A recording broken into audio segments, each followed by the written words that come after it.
अंततः वह क्षण आ गया है जब काउंटडाउन 5 सेकंड से शुरू होता है तो हर कोई हम पर निर्भर है। 5 और भीड़ में कोई है चमकते हुए सोच रहा है क्या बकवास है। 4 मैं वापस आ गया हूँ उस भयानक खेल में धकेले जाने से ठीक पहले, जितना मैं आखिरी और 20वें राउंड तक पहुंचता हूँ। अगर मैं कर सकता तो मैं अभी समय रोक देता। एक संदेश दिखाई देता है, आपके 100 समय उलटने वाले रून पहले ही उपयोग हो चुके हैं और वह वहां है। खैर, ये आखिरी प्रयास है और मुझे इस खेल का अंत तक सामना करना होगा। इसके लिए मुझे अंतिम दौर में 4 लोगों को अपने साथ ले जाना होगा। वो चारों ओर देखता है सोचते हुए कौन होंगे सबसे अच्छे लोग जिनके साथ टीम बनाई जाए। हम कुछ मिनट पीछे जाते हैं और देखते हैं कि एक समूह जश्न मना रहा है। हाँ यार, अब हम वयस्क हो गए हैं, अब नकली आईडी की जरूरत नहीं है। सही, तो हम ग्रेजुएशन के बाद क्या करने वाले हैं? क्या मुझे आई फूड के लिए डिलीवरी करने की कोशिश करनी चाहिए? हे यंग मैन, तुम क्या करने वाले हो? वो जवाब देता है, मैं? क्या मैंने तुम्हें पहले नहीं बताया? शख्स मोहतरम डायन शाबरी, मैं गैंगस्टर बनने वाला हूँ। दूसरा जवाब देता है, क्या तुम पागल हो? अगर इसमें गड़बड़ की तो तुम्हारा काम तमाम है दोस्त। एक और पूछता है, तुम इस बारे में मजाक नहीं कर रहे हो है ना? यंग मैन जवाब देता है, मैंने पहले ही कहा है, हम सिर्फ एक बार जीते हैं है ना? मैं जैसे चाहूंगा वैसे ही जीऊंगा। दोस्त हंसते हैं आधे अविश्वास में। तुम पागल हो? स्नातक के बाद इस आदमी से दूर रहना बेहतर है। उनमें से एक पूछता है, और तुम्हारे उस पंचिंग बैग का क्या होगा जिस पर तुम हमेशा निशाना साधते हो? तुम उस बेचारे उदास चेहरे वाले की बात कर रहे हो? मैं उसे सिर्फ इसलिए नहीं छोड़ूंगा क्योंकि हम स्नातक हो गए हैं। दोस्त टिप्पणी करता है, ये तो क्रूर है। अब मुझे उसके लिए भी बुरा लग रहा है।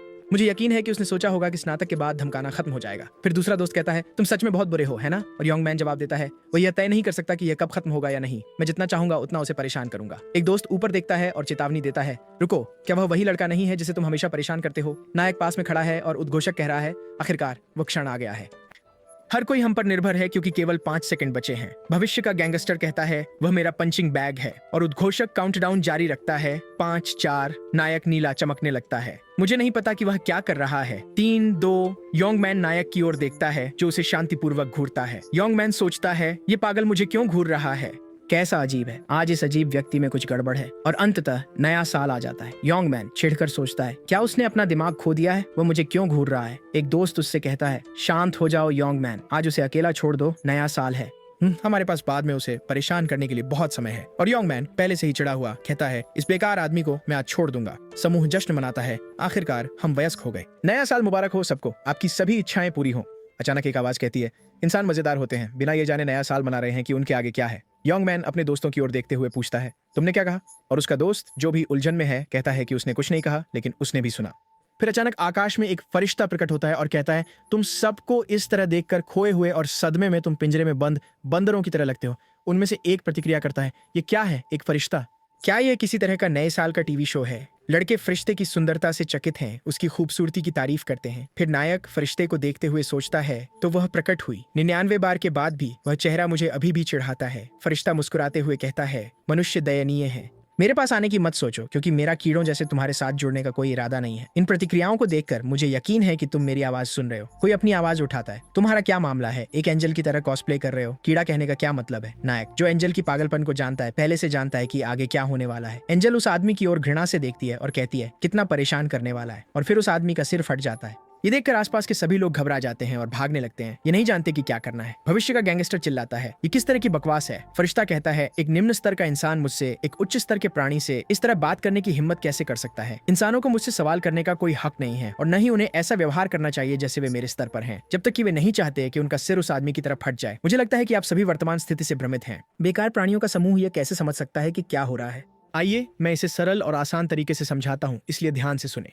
नायक को यह एहसास होने पर गुस्सा आता है कि उसे वही स्पष्टीकरण फिर से सुनना पड़ेगा। फिर देवदूत शुरू करता है, अब चलिए खेल शुरू करते हैं। हर महीने के पहले दिन 20 राउंड के लिए मनुष्य को आध्यात्मिक रूप से एक अन्य आयाम में ले जाया जाएगा खेलने के लिए। इस आयाम में आपका एक ही कार्य होगा, आपको सौंपा गया मिशन पूरा करना। यदि आप सफल होते हैं तो आप एक इनाम के साथ वास्तविकता में लौट सकते हैं। उनमें से एक व्यक्ति बड़बड़ाता है, ऐसा लगता है कि अगर हम मिशन पूरा कर लें तो वह हमें जीवित रहने देगी। वो स्पष्ट करती है, आप में से कुछ सोच रहे होंगे, ऐसा लगता है कि अगर हम कुछ मिशन पूरा कर लें तो वह हमें जीवित रहने देगी, लेकिन सिर्फ इसलिए कि आपने अपने मिशन पूरे कर लिए, इसका मतलब यह नहीं है कि हर कोई जीवित रहेगा। केवल आधे प्रतिभागियों को जो मिशन पूरा करेंगे बख्शा जाएगा। लेकिन चिंता मत करो, मैं सभी को नहीं ले जाऊंगी। इस अजीब स्थिति के सामने भीड़ चुप हो जाती है और वह आगे कहती है, सिर्फ 15 से 29 साल के बीच के इंसानों को पूरी दुनिया से लिया जाएगा। नायक, जिसने कई बार यह अनुभव किया है, सोचता है, जब मुझे पहली बार लिया गया था तो मैंने कभी नहीं सोचा था कि मुझे इसे 100 बार दोहराना पड़ेगा। 29 साल से अधिक उम्र का एक आदमी राहत की सांस लेते हुए कहता है, तो मैं इससे बाहर हूँ। यंग मैन के दोस्तों में से एक आदमी की शर्ट पकड़कर कहता है, तुम सिर्फ इसलिए खुश हो कि तुम जिंदा रहोगे? हम यहाँ समाप्त हो सकते हैं। अपने दोस्त की चिंता करते हुए यंग मैन कहता है, क्या तुम स्थिति नहीं समझते? क्या तुमने उस आदमी का सिर फटते नहीं देखा? देवदूत निष्कर्ष निकालता है, ऐसा लगता है कि हमारे पास लगभग 1 अरब 800 मिलियन प्रतिभागी होंगे। अब जब मैंने सामान्य व्याख्या समाप्त कर दी है तो खेल शुरू करने का समय है। उनकी आत्माएं एक शून्य में प्रकट होती हैं और स्वर्गदूत आगे कहते हैं, अब आप एक ऐसी जगह पर हैं जहां आप एक दूसरे को नहीं देख सकते। शुरू करने से पहले आपको एक आध्यात्मिक शरीर बनाना होगा। इसे एक अनोखी कस्टमाइजेशन के रूप में सोचें, इसलिए सावधान रहें। नायक सोचता है, ठीक है, मैं वही करूंगा जो मैं आमतौर पर करता हूँ। मेरा उपनाम ब्लैक साइथ होगा। फिर हम एक खाली मैदान देखते हैं जिसमें पहाड़ हैं और नायक बहुत स्टाइलिश दिखता है। वो सोचता है, इसके साथ ये पहले ही 100 बार हो चुका है। मैंने 12वीं कोशिश से ये रूप अपनाया है। ये पहले से ही मेरे असली शरीर जैसा महसूस होता है। अन्य खिलाड़ी अपनी कस्टमाइजेशन पूरी कर लेते हैं और स्थान पर पहुंचते हैं, दूसरों को देखकर और ये देखकर कि वे सभी सुंदर और आकर्षक दिखते हैं। नायक सोचता है, हमेशा की तरह सभी ने जितना संभव हो सके आकर्षक दिखने की कोशिश की, लेकिन अगर आपके पास कोई समझ है तो आप ऐसा कभी नहीं करते। ये एक योग्यतम की उत्तरजीविता की दुनिया है। जो कोई भी बहुत ज्यादा ध्यान आकर्षित करता है वह निशाना बन जाता है, और अगर आप यहाँ बाहर हो जाते हैं तो आप दूसरे दुनिया में भी बाहर हो जाएंगे। वह निराश होकर कहता है, जो भी हो वैसे भी समय हो ही गया है। फिर वह यंग मैन को देखता है जिसने हमेशा मांसल शरीर चुना है। देवदूत फिर से प्रकट होता है, जितना मैं देख सकता हूँ हर कोई अपने नए अवतार से संतुष्ट है, लेकिन मुझे तब पसंद है जब आप डर से भर जाते हैं। चलो देखते हैं। कुल मिलाकर 18 लाख। एक आदमी पूछता है, 18 लाख? ऐसा नहीं लगता कि यहाँ इतने लोग हैं। परी अपने सिर पर हाथ रखती है और आह भरती है, तुम गंदे इंसानों से यही उम्मीद थी। क्या तुम्हें लगता है कि यहाँ केवल यही एक जगह है? अरे हर कोई अन्य विमानों में अन्य स्वर्गदूतों के साथ बिखरा हुआ है। अब आपको अपने इस विमान पर ध्यान केंद्रित करने की आवश्यकता है। वैसे भी वास्तव में शुरू करने से पहले मैं इसे बहुत सरल तरीके से समझाऊंगा। पहले बस स्थिति विंडो के बारे में सोचें, और फिर नायक अपनी स्थिति विंडो खोलता है। रयुमिन, जिसका उपनाम ब्लैक साइथ है, शुरुआती स्तर 1, कोई वर्ग नहीं, कोई शीर्षक नहीं, 3333 स्थिति अंक के साथ, कोई कौशल नहीं, कोई ऋण नहीं और कुछ नहीं। नायक अपनी स्थिति को देखता है और आएं भरता है। देवदूत टिप्पणी करता है, खैर, अब जब हर कोई अपनी स्थिति विंडो देख रहा है तो आपको कुछ अंदाजा होना चाहिए कि आप कितने नाजुक हैं। अगर आपने कभी कोई खेल खेला है, मजबूत बनो। यदि आप जीवित रहते हैं और राउंड 20 जीतते हैं तो न केवल आप इस खेल से मुक्त हो जाएंगे, बल्कि आपकी एक इच्छा भी पूरी होगी। संदर्शक टिप्पणी करते हैं, एक इच्छा? ये सच नहीं हो सकता, लेकिन आपको सबसे पहले जीतना होगा। वह टिप्पणियों को नजरअंदाज करती है और कहती है, अंत में इन्वेंट्री कहें और अंदर देखें, मैंने एक उपहार तैयार किया है। गैंगस्टर उसे खोलता है और अंदर एक रैंडम रून टुकड़ा है। परी टिप्पणी करती है, जैसा कि आप देख सकते हैं, एक रैंडम रून टुकड़ा एक बार के उपयोग के लिए। आप इसे केवल तब उपयोग कर सकते हैं जब आप स्तर 1 पर हों। ये एकमात्र वस्तु है जो आपको शुरुआत में मिलेगी। गैंगस्टर टुकड़े का उपयोग करता है और प्रभावित होता है। परी कहती है, आपके भावों से लगता है कि आपकी किस्मत काफी अलग अलग रही है ना, लेकिन आपने जो भी पाया परिणाम से संतुष्ट रहे। ये तुम्हारे जैसे निम्न मनुष्यों के लिए निर्धारित भाग्य था। अब जबकि ऋण पंजीकरण पूरा हो गया है, शो शुरू होने का समय है। फिर वह अपनी उंगलियां चटकाती है और सभी की खिड़की में घोषणा होती है, मिशन सभी क्षेत्रों में प्रति व्यक्ति 100 गोब्लिन्स को समाप्त करना। कुल प्रतिभागी 18 लाख, जिन्होंने पूरा किया शून्य में से 900 करोड़। वर्तमान क्षेत्र ESKS 45। इस क्षेत्र में प्रतिभागी 10,200, जिन्होंने पूरा किया शून्य में से 5,100। जैसा कि उसने कहा, केवल आधे ही जीवित रह सकते हैं, बाकी आधे को समाप्त कर दिया जाएगा। पहला गोब्लिन प्रकट होता है और कोई टिप्पणी करता है, देखो एक गोब्लिन। यह वास्तव में एक खेल जैसा लगता है। क्या यह हम पर परीक्षण किया जा रहा कोई नया वर्चुअल गेम हो सकता है? क्या हमें इसके लिए अगवा किया गया था? परी बीच में बोलती है, तुम्हें उत्साहित नहीं होना चाहिए, अभी तक सभी गोब्लिन नहीं बुलाए गए हैं। फिर अनगिनत पीले समनिंग लाइट्स के साथ बहुत बड़ी संख्या में गोब्लिन प्रकट होते हैं। जो लोग सोच रहे थे कि ये एक वर्चुअल गेम हो सकता है, वे घबरा जाते हैं। ये क्या है? इतने सारे क्यों हैं? देवदूत कहता है, 10,000 मनुष्य 50,000 गोब्लिन्स के खिलाफ। अब मौत तक लड़ो। पहले गोब्लिन्स समूह की ओर दौड़ते हैं और हर कोई जम जाता है, प्रतिक्रिया देने में असमर्थ। हे भगवान, वे आ रहे हैं, उनके पास मत जाओ। भीड़ में से हमारा नायक आगे बढ़ता है, नंगे हाथों से वह गोब्लिन्स के पास जाता है। लोग प्रतिक्रिया देते हैं, वह आदमी क्या कर रहा है?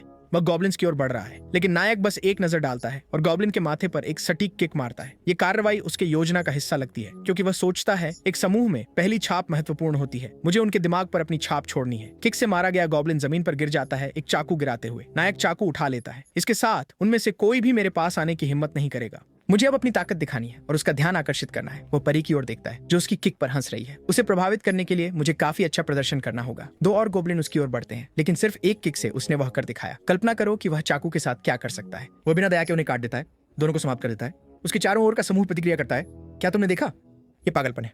वह आदमी कौन है? वो जरूर कोई विशेष बल का सदस्य होगा या कुछ और। यहाँ तक कि उसका उपनाम ब्लैक साइथ भी शानदार है। कोई कहता है, गोब्लिन्स आमतौर पर खेलों में सबसे कमजोर दुश्मन होते हैं, है ना? मुझे लगता है कि हम भी उन्हें हरा सकते हैं, भले ही ब्लैक साइथ की तरह आसानी से नहीं। अगर हम साथ रहें तो शायद ये ज्यादा मुश्किल नहीं होगा। लेकिन जैसे ही वे बात कर रहे होते हैं, एक गोब्लिन हमला करता है, जिससे पहली हानि होती है। फिर अराजकता फैल जाती है, लोग भागते हैं, कुछ लड़ते हैं और दृश्य उन्माद में बदल जाता है। नायक सब कुछ देखता है, जबकि आसानी से गोब्लिन्स को खत्म करता है। सोचता है, इस स्थिति में कोई नहीं सोचेगा कि यह एक खेल है। अब उनके दिमाग में केवल एक ही बात होगी, वे केवल जीवित रहने के बारे में सोचेंगे। जीवित रहने की प्रवृत्ति उनके दिमाग पर हावी हो जाएगी, चाहे कुछ भी हो, और वे सभी बस भागते रहेंगे। यही मेरी पहली कोशिश के दौरान भी मेरा चुनाव था। केवल दूसरी बार मुझे एहसास हुआ कि इस युद्ध के मैदान पर भागने का कोई मतलब नहीं था। एक लड़की जो भागने की कोशिश कर रही है, एक अदृश्य दीवार, एक प्रकार की बाधा का सामना करती है, और उसे एहसास होता है कि वह भागना कोई विकल्प नहीं है। नायक जानता है कि कई आधुनिक मनुष्यों के लिए एक गोब्लिन को हराना भी एक चुनौती है, लेकिन इस खेल में जीवित रहने के लिए उन्हें इसे पार करना होगा। अराजक टकराव जारी है, लोग गिर रहे हैं, गोब्लिन हमला कर रहे हैं और देवदूत देख रहा है। वह हंसते हुए टिप्पणी करती है, मानवों को गोब्लिन से लड़ते देखना कितना मनोरंजक है। छोटे होते हुए भी अगर हथियारबंद हों तो वे खतरनाक होते हैं। उसकी नजर नायक पर टिक जाती है। वह मानव कौन है? काला दरांती, 70 में से 100। फिर वह देखती है कि प्रणाली उसके बारे में मिशन के अलावा और जानकारी नहीं दिखा रही है। क्या साधारण प्रणाली है? ये उसके विवरण को मिशन से परे क्यों नहीं छुपा रहा है? वह आ भरती है। एक श्रेष्ठ प्राणी के रूप में इन मनुष्यों का मार्गदर्शन करना निराशाजनक है, लेकिन मुझे लगता है कि मैं देखना शुरू कर रही हूँ। नायक लड़ते हुए एक गोब्लिन को समाप्त करता है। आपने एक गोब्लिन को हराया, 4% अनुभव प्राप्त किया, 10 सोना और स्तर बढ़ा। अब उसने मिशन का 75% पूरा कर लिया है। उस पर तीर चलाया गया जिसे वह चकमा देता है और 5 गोब्लिन उसकी ओर आते हैं। वह पहले को चकमा देता है, एक को छाती में मारता है, फिर दूसरे और दूसरे को, एक को माथे पर मारता है, खंजर घुमाते हुए। बचा हुआ गोब्लिन डर के मारे जम जाता है, यहाँ तक कि छिपने की कोशिश करता है, लेकिन नायक उसे बिना झिझक के समाप्त कर देता है। वह अन्य गोब्लिन्स को घूरता है और चिढ़ाता है, और कोई आ रहा है? गोब्लिन्स डर के मारे सहम जाते हैं, यहाँ तक कि अदृश्य रहने की कोशिश में इधर उधर देखते हैं। वह राहत की सांस लेता है, लगता है अब मैं कम से कम सांस ले सकता हूँ। फिर वह स्टेटस विंडो खोलता है। हम देखते हैं कि उसने स्तर 4 पर 6 अंक प्राप्त किए हैं, और यह गणना करते हुए कि वह जल्दी से स्तर 4 पर पहुंच गया और प्रति स्तर 2 स्थिति अंक अर्जित करता है। वह सब कुछ चपलता में आवंटित करने का निर्णय लेता है। यह उसकी चकमा देने की संभावना को सुधारने के अलावा उसके हमले की गति और गति को भी बढ़ाता है। अब तक खेल की शुरुआत में चपलता सबसे महत्वपूर्ण आंकड़ा है। वह निष्कर्ष निकालता है, इस तेज प्रगति के साथ मैंने शायद पहले ही परी का ध्यान आकर्षित कर लिया है। इसे खत्म करने का समय आ गया है। वह घूमती हुई खंजर को सीधे प्रतिद्वंद्वी के माथे पर फेंकता है। अरे क्या तुम नहीं आ रहे? गोब्लिन्स थोड़े चिढ़े हुए हैं, वहीं जमे हुए हैं, और वह कहता है, अगर ऐसा है तो मुझे तुम्हारे पास आना होगा। पलक झपकते ही ऐसा लगता है कि वह पहले ही उनके पीछे चाकू लेकर टेलीपोर्ट कर चुका है। गोब्लिन देखते हैं, लेकिन वह जल्दी से उनके बीच से गुजरता है, उन्हें सभी को समाप्त कर देता है। अनुभव 4% बढ़ा, साथ में 10 सोना। आपने स्तर बढ़ाया और 100 गॉब्लिन्स को समाप्त कर दिया। पहले दौर का मिशन पूरा हो गया और फिर वह एक सुनहरे अवरोध से घिर गया। मैंने पहला दौर बिना ज्यादा प्रयास के पार कर लिया। उसने गॉब्लिन्स को एक सच्चे पागल की तरह समाप्त किया ताकि वह देवदूत का ध्यान आकर्षित कर सके। लेकिन साथ ही फिर सिस्टम घोषणा करता है, बधाई हो, आपने वर्तमान क्षेत्र में मिशन सबसे पहले पूरा किया। बधाई हो, आपने पूरे क्षेत्र में मिशन सबसे पहले पूरा किया। पहला राउंड, पूरे क्षेत्र, काली दरांती, और वह आह भरता है, फिर से पहला स्थान। राउंड में मिशन जल्दी पूरा करना बहुत फायदेमंद है, क्योंकि शीर्ष 3 को उनके स्थान के अनुसार कई पुरस्कार मिलते हैं। फिर सिस्टम कहता है, वर्तमान क्षेत्र में पहले स्थान पर आने के लिए पुरस्कार के रूप में आपको एक निम्न स्तर का दुर्लभ हथियार टिकट मिलता है। और सबसे महत्वपूर्ण बात, पूरे क्षेत्र में पहले स्थान पर आने के लिए आपको एक विशेष इनाम और एक चयन चेस्ट मिलता है, जो स्पष्ट रूप से सबसे अच्छा इनाम है। फिर वो कहता है, पहले मैं उस हथियार टिकट का उपयोग करूंगा जो मुझे वर्तमान क्षेत्र से मिला है। वो देखता है कि वह तलवार, स्टिलेटो या भाला में से चुन सकता है। खैर, ये ज्यादा नहीं है, लेकिन मुझे अभी भी इतनी जल्दी आइटम मिलने से संतोष है। हमारा नायक आत्मविश्वास से भरा हुआ स्टिलेटो चुनता है, निश्चित रूप से। 15 आक्रमण और चपलता के साथ एक दुर्लभ हथियार, लेकिन कोई विशेष प्रभाव नहीं, फिर भी एक शुरुआती के लिए सबसे अच्छा खंजर। फिर वह गोब्लिन के साधारण खंजर को फेंक देता है। मैं फिलहाल विशेष चैन चेस्ट को अपने पास रखूंगा। अपनी स्थिति विंडो की जांच करते हुए वह पहले अर्जित किए गए शीर्षक पर विचार करता है। ये कुछ ऐसा है जो मैंने अपनी पिछली 99 प्रयासों में कभी नहीं देखा। वह अपनी रून लेता है और उसका उपयोग करता है। एक यादृच्छिक रून टुकड़ा उपयोग करें। बधाई हो, आपने समय उलटने वाला रून प्राप्त किया। प्राप्त रून खिलाड़ी की आत्मा में समाहित हो जाएगा। उपयोगकर्ता की आत्मा में रून के निशान पाए गए, लेकिन रून की विशेष गुणों के कारण पंजीकरण विफल हो गया। वह सोचता है, एक स्वाभाविक परिणाम। अगर मैं इस रून को बार बार बना सकता तो इसका मतलब होता कि मैं अनंत बार लौट सकता। सिस्टम उसे फिर से सूचित करता है, निशानों के कारण आपको 100 यात्राओं के साथ एक समय यात्री के रूप में पहचाना गया है और आपको अंतिम यात्री का खिताब मिला है। वह उलझन में है। इसका क्या मतलब है? इस खेल में खिताब रून से अधिक महत्वपूर्ण अवधारणाएं हैं। अंतिम यात्री का शीर्षक, अनलॉक शर्त, 100 समय उलटने वाले रून प्राप्त करें। विशेष प्रभाव, समाप्ति पर खिलाड़ी 1 मिनट के लिए आध्यात्मिक रूप में उसी स्थान पर रहता है और जब वे चाहें पूरी तरह से स्वास्थ्य बहाल करके पुनर्जीवित हो सकते हैं। ये एक बार उपयोग की जाने वाली क्षमता है। पुनर्जीवन के बाद शीर्षक गायब हो जाता है। वह आगे समझाता है कि शीर्षक रून से कहीं अधिक शक्तिशाली होते हैं और प्राप्त करना कठिन होता है। इसके अतिरिक्त पुनर्जीवन एक क्षमता है जो केवल पुजारियों के लिए होती है, जो अधिकतम 30% स्वास्थ्य पुनः प्राप्त करते हैं, लेकिन यह उसे पूरी तरह से स्वस्थ करके वापस लाता है। लगता है मुझे कुछ अविश्वसनीय मिला है। मेरे पास हमेशा ऐसी एक चाल होना अच्छा है। फिर वो अपनी स्थिति को निजी पर सेट करता है ताकि कोई इस क्षमता के बारे में न जान सके और चारों ओर देखता है। ऐसा लगता है कि लोग भी अपनी मिशन पूरी करने वाले हैं। यांगमिन क्या कर रहा है? देखो, वो वहां है। वो देखता है कि कई लोग भी मिशन पूरा करने लगे हैं, जबकि देवदूत टिप्पणी करता है, मैं बोर होने लगी थी, दयनीय मनुष्य। धीरे धीरे उन्हें समाप्त कर दिया गया, जब तक कि केवल उतने ही बचे जितने गोब्लिन थे। वह आह भरती है, मुझे खेद है, ये मेरी गलती थी। क्या हम चीजों को फिर से मजेदार बनाएं? लड़की अपने दोस्त के शरीर को गले लगाकर रोती है जैसे ही उसका और दूसरों का शरीर गायब होने लगता है, जबकि अगली गोब्लिन की सेना प्रकट होती है। भीड़ घबरा जाती है जबकि परी आनंद लेती है। मैंने तुम्हें और 50,000 का रिफिल दिया। मुझे यकीन है कि अब आपके पास खत्म करने के लिए पर्याप्त से अधिक है। इस बिंदु पर लोग पहले से ही अनुकूलित हो रहे हैं और गोब्लिन्स को खत्म करने की तैयारी कर रहे हैं। छुरेबाजी, धक्के और तीव्र लड़ाइयां मैदान पर हावी हो जाती हैं। 2021 लोग खत्म हुए। लड़ाई के बीच में कुछ मदद करते हैं जबकि स्वार्थी रूप से गैंगस्टर एक दोस्त को खींचता है ताकि उसकी जगह पर वार हो सके। 2129 लोग खत्म हुए। नायक अपनी सुरक्षित जगह से सब कुछ देखता है। एक पागल आदमी अपनी खून से सनी हुई हाथ को बाधा पर रखता है, शायद एक दोस्त को बाहर होते हुए देख रहा है। 3533 लोग समाप्त हुए। परिस्थिति का आनंद लेती है जबकि नायक उसे देखता है। अंत में 5143 लोगों ने मिशन पूरा किया। बाकी प्रतिभागियों ने, जिन्होंने अभी तक समाप्त नहीं किया था, पूछा कि गोब्लिन्स कहाँ हैं। परी ने उन्हें बताया, मैंने चेतावनी दी थी कि आप में से केवल आधे ही मिशन पूरा करेंगे। अब जब यह खत्म हो गया है, बाकी को समाप्त करना होगा। ये खेल के नियम हैं। समूह ने डर में प्रतिक्रिया दी, उससे विनती की कि वह रुके क्योंकि उन्हें केवल एक और गोब्लिन को समाप्त करना था। लेकिन वह मुस्कुराई और कहा, इतने उदास चेहरे क्यों? आपको जीवित रहने पर खुश होना चाहिए। खैर, किसी भी स्थिति में आप वापस जा सकते हैं क्योंकि आप जीवित बचे। पहले द्वार को पार करने के लिए बधाई। मुझे उम्मीद है कि अगली बार आप अधिक प्रयास करेंगे। लेकिन जाने से पहले क्यों न हम संख्याओं पर एक नजर डालें। पहले राउंड के परिणाम विंडो में नायक को पहले स्थान पर दिखाया गया, जिसने 10 मिनट में समाप्त किया। किसी का नाम स्टूपिड इडियट्स 16 मिनट में समाप्त किया और किसी का नाम हेवनली डेमन 17 मिनट में। नायक ने क्षेत्रीय और समग्र रूप से पहला स्थान प्राप्त किया और खेल की दुकान में उपयोग के लिए 1000 सोने का अतिरिक्त इनाम अर्जित किया। उसके चारों ओर सभी लोग घूर रहे थे और उसने सोचा, लगता है कि सभी को पहले से ही पता है कि मैं रैंक 1 पर हूं। परी ने आश्चर्य से कहा, मुझे विश्वास नहीं हो रहा कि सभी क्षेत्रों में से शीर्ष 1 मेरे क्षेत्र से है। क्या आश्चर्य है, काला दरांती? फिर उसने जिज्ञासा से पूछा, तुम इतने मजबूत कैसे हो गए? क्या तुमने कोई विशेष ऋण प्राप्त किया? उसने उसकी स्थिति जांचने की कोशिश की लेकिन नहीं कर सकी। उसने उसे चिढ़ाते हुए कहा, तुम मेरी स्थिति विंडो क्यों नहीं देख लेती? उसने जवाब दिया, मैं देख सकती अगर मैं चाहती। क्या तुम्हें लगता है कि एक परी के पास वह जानकारी नहीं होगी? मैं बस तुम्हारी परीक्षा ले रहा था। उसने व्यंग्यात्मक मुस्कान के साथ सोचा। मुझे हंसाओ मत मिस एंजल, उसने जवाब दिया। क्या है मानव, क्या मैं एक अनुरोध कर सकता हूँ? एक अनुरोध? हाँ, मुझे लगता है कि रैंक 1 होने का इनाम थोड़ा बेहतर हो सकता है। क्या आपको नहीं लगता? जिन्होंने देखा कि एंजल ने किसी का सिर उड़ा दिया, वे उसे घूरने लगे। हे भगवान, वह क्या कर रहा है? परी ने कहा। क्या? तुमने अभी क्या कहा? फिर उसने कहा, तो मुझे उम्मीद है कि तुम्हारे पास मुझे देने के लिए कुछ बेहतर होगा। परी ने दोहराया, तुमने अभी क्या कहा मानव? नायक को परवाह नहीं थी। मुझे जो इनाम मिला वह पसंद नहीं आया, इसलिए मैं चाहता हूँ कि तुम मुझे कुछ बेहतर दो। परी ने उसे घूरा, सोचते हुए, इस दुस्साहसी मानव ने मुझसे अनुरोध करने की हिम्मत की। मैं उस पर नजर रख रही थी क्योंकि वह शुरू में सक्रिय था, लेकिन अब वह सोचता है कि वह बहुत कुछ है, सिर्फ इसलिए कि उसने कुछ गोब्लिन्स को हरा दिया। उसने सोचा, मूर्खता, मैं उसका सिर उड़ा दूंगी। लेकिन फिर उसे याद आया, किसी को तुरंत समाप्त करने की मेरी क्षमता का उपयोग केवल एक बार किया जा सकता है और मैंने पहले ही इसका उपयोग कर लिया है। लेकिन यह घमंडी इंसान ऐसा नहीं है कि मैं उसे हटा नहीं सकती।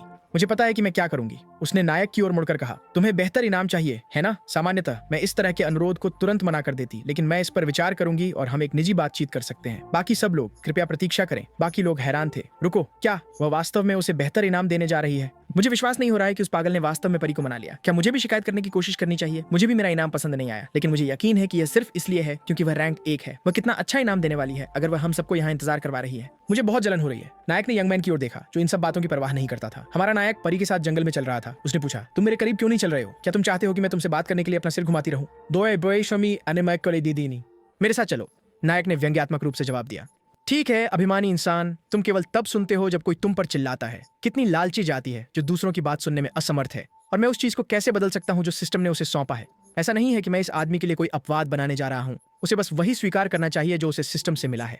वह सीखेगा कि लालची कीड़े के साथ क्या होता है। जैसे ही हम उस चट्टान को पार करेंगे, मैं उसे हटा दूंगा। बेशक यह गलत भी हो सकता है। अगर मैं व्यक्तिगत कारणों से पहले स्थान के प्रतिभागी को हटा दूं और बिना अपनी अनोखी क्षमता के, तो अन्य खिलाड़ी खेल की निष्पक्षता पर सवाल उठा सकते हैं। उस स्थिति में जो लोग जिम्मेदार हैं, वे सब कुछ बर्बाद करने के लिए मुझे सजा देना चाह सकते हैं। इसलिए मैंने उसे एक ऐसी जगह लाया जहां कोई पर्यवेक्षक नहीं है। मूर्ख इंसान, अगर तुम चुप रहते तो यह सब नहीं होता। फिर वह उसकी ओर मुड़ी। तुम एक बेहतर इनाम चाहते हो, है ना? तो मुझे बताओ, तुम्हें क्या इनाम चाहिए? उसने एक मुक्का मारकर जवाब दिया, जो परी के चेहरे पर लगा। वह लड़खड़ा गई, चौंक गई, संतुलन खो बैठी। एक साहसी इंसान ने मुझे मारा, उसने कहा। वह संभलने की कोशिश करती है, लेकिन वह गायब होकर उसके पीछे प्रकट होता है। उसके पंख को पकड़कर उसे फाड़ देता है। अब तुम भाग नहीं पाओगी। वह जोड़ता है, रोना बंद करो, और दूसरा पंख भी फाड़ देता है। अब तुम भाग नहीं पाओगी। यह दर्द होता है ना? नाराज होकर वह जवाब देती है, बिल्कुल होता है। वह पलट कर कहता है, अगर यह उल्टा होता तो 5 मिनट में तुम मुझसे यही सवाल पूछ रही होती। बेहूदगी से हंसते हुए हैरान होकर वह पूछती है, क्या तुम पागल हो? तुम किस बारे में बात कर रहे हो? फिर वह कहता है, तुम मुझे अपने पंख में छिपे उस खंजर से खत्म करने वाली थी, है ना? मुझे पता था। वह इनकार करती है, मैं तुम्हें खत्म करने वाली हूँ, लेकिन मुझे नहीं पता तुम किस बारे में बात कर रहे हो। मेरी ऐसी कोई योजना नहीं थी। वो जवाब देता है, तुम्हें मुझसे झूठ बोलने की कोई वजह नहीं है। मैं तुम्हारे चेहरे को देखकर ही समझ सकता हूँ, बुढ़ियल। परी हैरान हो जाती है। एक इंसान मेरा नाम कैसे जानता है? वो पूछती है कि वो हथियार के साथ क्या कर रहा है। वो उसे चिढ़ाता है। तुम्हें नहीं पता? वो गुस्से में आ जाती है और उसे धमकी देती है। क्या तुम चाहते हो कि मैं तुम्हारा सिर उड़ा दूं? मेरी उंगली के एक स्नैप से, तुम व्यंग्यात्मक रूप से। वो कहता है, याद रखो, अब तुम्हारे पास खत्म करने की क्षमता नहीं है। अपनी स्थिति को समझते हुए वो बड़बड़ाती है, मैं मुसीबत में हूँ। वो उसे धमकाने की कोशिश करती है। मेरे साथी इसे नहीं झूठ बोला है। वह हंसता है, मित्र, देवदूत स्वार्थी होते हैं, वे एक दूसरे की परवाह नहीं करते। अगर तुम यहाँ खत्म हो गए हो तो मुझे शक है कि उन्हें परवाह होगी। हताश होकर वो विनती करती है, तुम्हें इससे कुछ नहीं मिलेगा। बस रुक जाओ। वो फिर से हंसता है, मैं तुम्हारा काम तमाम कर दूंगा। बिल्कुल, मुझे कुछ हासिल होगा। तुम अभी नहीं समझ रही हो। अभी भी हिचकिचाते हुए वह चेतावनी देती है, अगर तुम मुझे खत्म कर दोगे तो तुम्हें पछताना पड़ेगा। तुम घर वापस नहीं जा पाओगे। वो जवाब देता है, ये सिस्टम मुझे अंत में अपने आप वापस भेज देगा। तुम्हें ये कैसे पता? हताशा में वो अपनी जान के बदले उसे जानकारी देने का वादा करती है। वह ठंडे स्वर में जवाब देता है, अगर मुझे जानकारी चाहिए होती तो मैं तुमसे निकाल लेता। मैं तुम्हें तब तक यातना दूंगा जब तक मुझे वह सब कुछ नहीं मिल जाता जो मैं चाहता हूँ। तुम्हारी प्रजाति का पारिस्थितिकी तंत्र, तुम्हारा उद्देश्य और यह तथ्य कि तुम एक गाइड होने का नाटक करने वाले शतरंज के मोहरे से ज्यादा कुछ नहीं हो। परितर्क करने की कोशिश करती है, लेकिन नायक बिना झिझक उसके दिल पर वार करता है। वह पराजित होकर गिर जाती है। एक परी पराजित हो गई है, प्रणाली घोषणा करती है, तुम पहले खिलाड़ी हो जिसने एक परी को समाप्त किया है।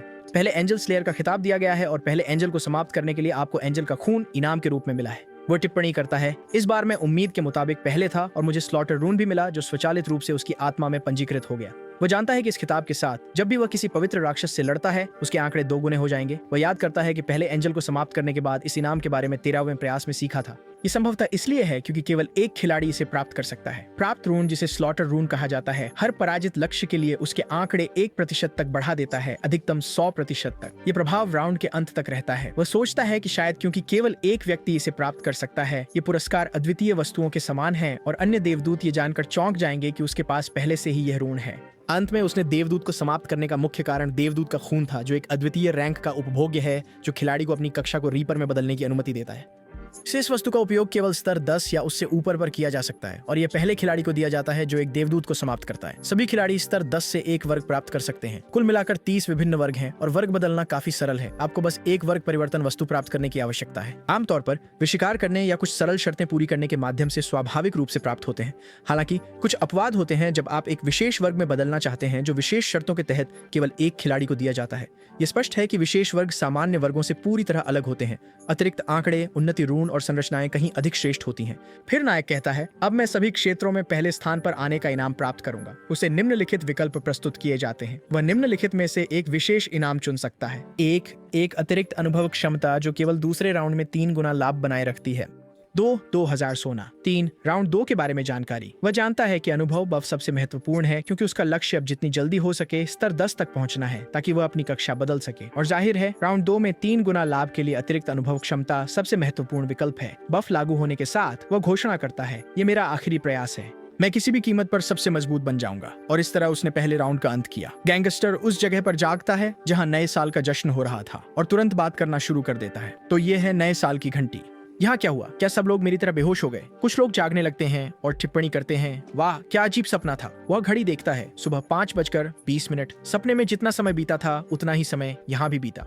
हर कोई उसके दोस्तों सहित सिरदर्द के साथ जागता है। वह कहता है, तुम जाग गए? तो यांगमिन, क्या तुम भी बेहोश हो गए थे? यांगमिन जवाब देते हैं, सिर्फ मैं ही नहीं, ऐसा लगता है कि सब बेहोश हो गए थे। वो टिप्पणी करते हैं, ऐसा लगता है कि सब एक ही समय पर बेहोश हो गए। ये क्या हो रहा है? मैं कहने ही वाला था कि मैंने एक बहुत अजीब सपना देखा। एक दोस्त पूछता है, यांगमिन, क्या तुम्हें भी वो सपना आया? यांगमिन हिचकिचाता है, हाँ, लेकिन मुझे यकीन नहीं है कि वो सपना था। तो तुम्हें लगता है कि सब कुछ असली था? गोब्लिन्स, पहला राउंड और बाकी सब कुछ, क्या हम सच में अगले महीने अगले राउंड में भेजे जाएंगे? अचानक वे देखते हैं कि कोई व्यक्ति नहीं जागा है। अरे, ये आदमी क्यों नहीं उठ रहा है? जब वे उस व्यक्ति को छूते हैं तो उन्हें एहसास होता है कि शरीर ठंडा है। उनमें से एक चिंतित होकर कहता है, वो सांस नहीं ले रहा है, मुझे उसकी नब्ज महसूस नहीं हो रही है। क्या वह सच में मर गया है? दूसरा व्यक्ति कहता है, क्या वह खेल में जीवित नहीं रहने के कारण मरा? क्या सभी लोग जो नहीं जाग रहे हैं लाशें हैं? ये असंभव है, केवल आधे ही बचे। क्या अगला राउंड भी ऐसा ही होगा? अपनी ठंडक के लिए मशहूर गैंगस्टर प्रोडिजी अस्थिर करने वाली खुशी के साथ बोलता है, इससे कोई फर्क नहीं पड़ता कि कोई अमीर पैदा हुआ या गरीब, जीवित रहने की संभावनाएं समान है।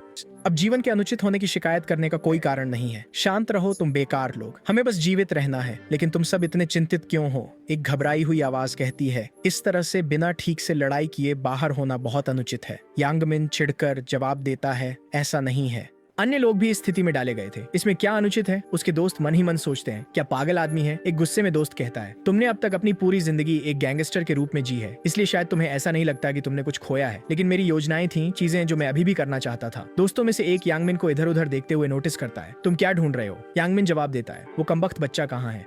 कौन? तुम्हारा वो गुलाम? हाँ, वह आदमी कहाँ गया? मुझे यकीन है कि मैंने उसे बेहोश होने से पहले वहां देखा था। क्या वह पहले राउंड से भी आगे नहीं बढ़ पाया? सही बात है ना? ऐसा कमजोर आदमी आखिर में कैसे बच सकता है? फिर वो कुछ सुनता है, इधर उधर देखता है और एक आदमी को कवच पहने हुए देखता है। वो आदमी कौन है? उसे इतना सारा कवच कहाँ से मिला? जल्द ही वह असली दुनिया में एक स्थिति विंडो खुली हुई देखता है। स्थिति विंडो दिखाई देती है हर किसी के लिए। वे जल्दी से समझ जाते हैं कि प्रत्येक व्यक्ति केवल अपनी स्थिति विंडो देख सकता है। अगर खेल प्रणाली वास्तविकता पर लागू होती है तो यंग मैन अपनी ताकत का परीक्षण नंगे हाथों से पत्थर तोड़कर करता है। यह अद्भुत है, वह उत्साहित होकर कहता है। समाचार जल्दी से जोंगो के सामने एक अविश्वसनीय घटना की रिपोर्ट करता है जहां नए साल का कार्यक्रम होना था। एक साथ 10,000 से अधिक लोग बेहोश हो गए। दृश्य में परी का फुटेज भी शामिल है और रिपोर्ट बताती है कि कैसे एक व्यक्ति तुरंत मर गया। उसके बाद परी ने अपने हाथ उठाए जिससे सभी 10,000 लोग बेहोश हो गए। पुलिस के अनुसार इसका असर केवल 15 से 29 वर्ष की आयु के लोगों पर हुआ। इस बीच इंटरनेट पर कोई इस पर विश्वास नहीं करता। वे रिपोर्टर पागल हैं, कई लोग कहते हैं, जबकि अन्य सोचते हैं कि यह सिर्फ कंप्यूटर ग्राफिक्स है। इस बीच नायक गंभीरता से टिप्पणी करता है, ये तो बस शुरुआत है। समाचार घटनाओं की रिपोर्टिंग जारी रखता है। नायक विचार करता है, जबकि लेख मौतों के बारे में अंतहीन बात कर रहे हैं। असली समस्या कहीं और है। ये तथ्य कि खिलाड़ियों की क्षमताएं अब वास्तविकता पर लागू होती हैं। भले ही अभी प्रभाव छोटा हो, जैसे जैसे उनके स्तर बढ़ेंगे ये खिलाड़ी अलौकिक इकाइयां बन जाएंगे। कोई आधुनिक हथियार, यहाँ तक कि पूरी सेना भी उन्हें नहीं रोक पाएगी। वे अनियंत्रित मानव हथियार बन जाएंगे। वह सोचता है, मैं बस बैठकर नहीं देख सकता कि दुनिया अराजकता में डूब जाए। अगर मैंने चीजों को उनके प्राकृतिक क्रम में चलने दिया तो 20वें दौर से पहले मानवता समाप्त हो जाएगी। केवल एक ही समाधान है, मुझे सभी खिलाड़ियों को अपार शक्ति से नियंत्रित करना होगा।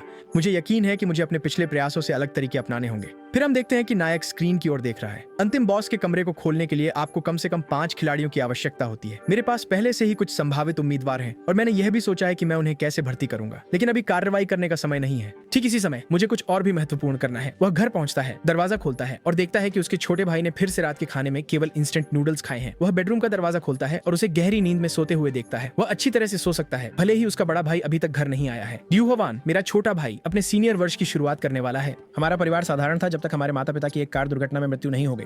रातों रात कई चीजें बदल गईं और सबसे बड़ा बदलाव यह था कि मैं उसका एकमात्र अभिभावक बन गया। वो अपने भाई के हाथ पर बैंडेड ठीक करता है और उसे जगाता है। वो लाइट ऑन करता है और कहता है, उठने का समय हो गया वान, सुबह हो गई है। लड़का कराहता है, लेकिन अभी तो सुबह के 6 बजे हैं। अब हमारे पास सोने का समय नहीं है। क्या हो रहा है? मैं बाद में समझाऊंगा। जल्दी से तैयार हो जाओ, हमें निकलना है। लेकिन हम कहाँ जा रहे हैं? क्या तुम सूर्योदय देखना चाह रहे हो? मैं तो सोना पसंद करूंगा। सुनो वान, अब आराम करने और सोने का समय नहीं है। दुनिया अराजकता में है, लेकिन तुमने कहा था कि हम नए साल का जश्न देखने जा रहे हैं। क्या हुआ? नायक जवाब देता है, बस तैयार हो जाओ और मैं तुम्हें रास्ते में बताऊंगा। दोनों शहर से गुजरते हैं। छोटा भाई नायक की ओर भ्रमित होकर देखता है, सोचता है, इसके इतने गंभीर दिखने का क्या कारण हो सकता है? नायक कहता है, तुम्हें नहीं पता कि अभी क्या हो रहा है ताएग्यू? उसका भाई जवाब देता है, तुम ऐसा क्यों कह रहे हो? तुम मुझे डरा रहे हो। क्या कुछ हुआ जब मैं सो रहा था? अभी की सबसे बड़ी खबर देखो। छोटा भाई अपना फोन चेक करता है और चौंक जाता है। यार, क्या इसका मतलब है कि एक फरिश्ता आया और इंसानों को दूसरी दुनिया में ले गया? नायक समझाता है, सटीक रूप से कहें तो केवल उनकी आत्माएं ली गईं। तुम्हारी भी? बिल्कुल।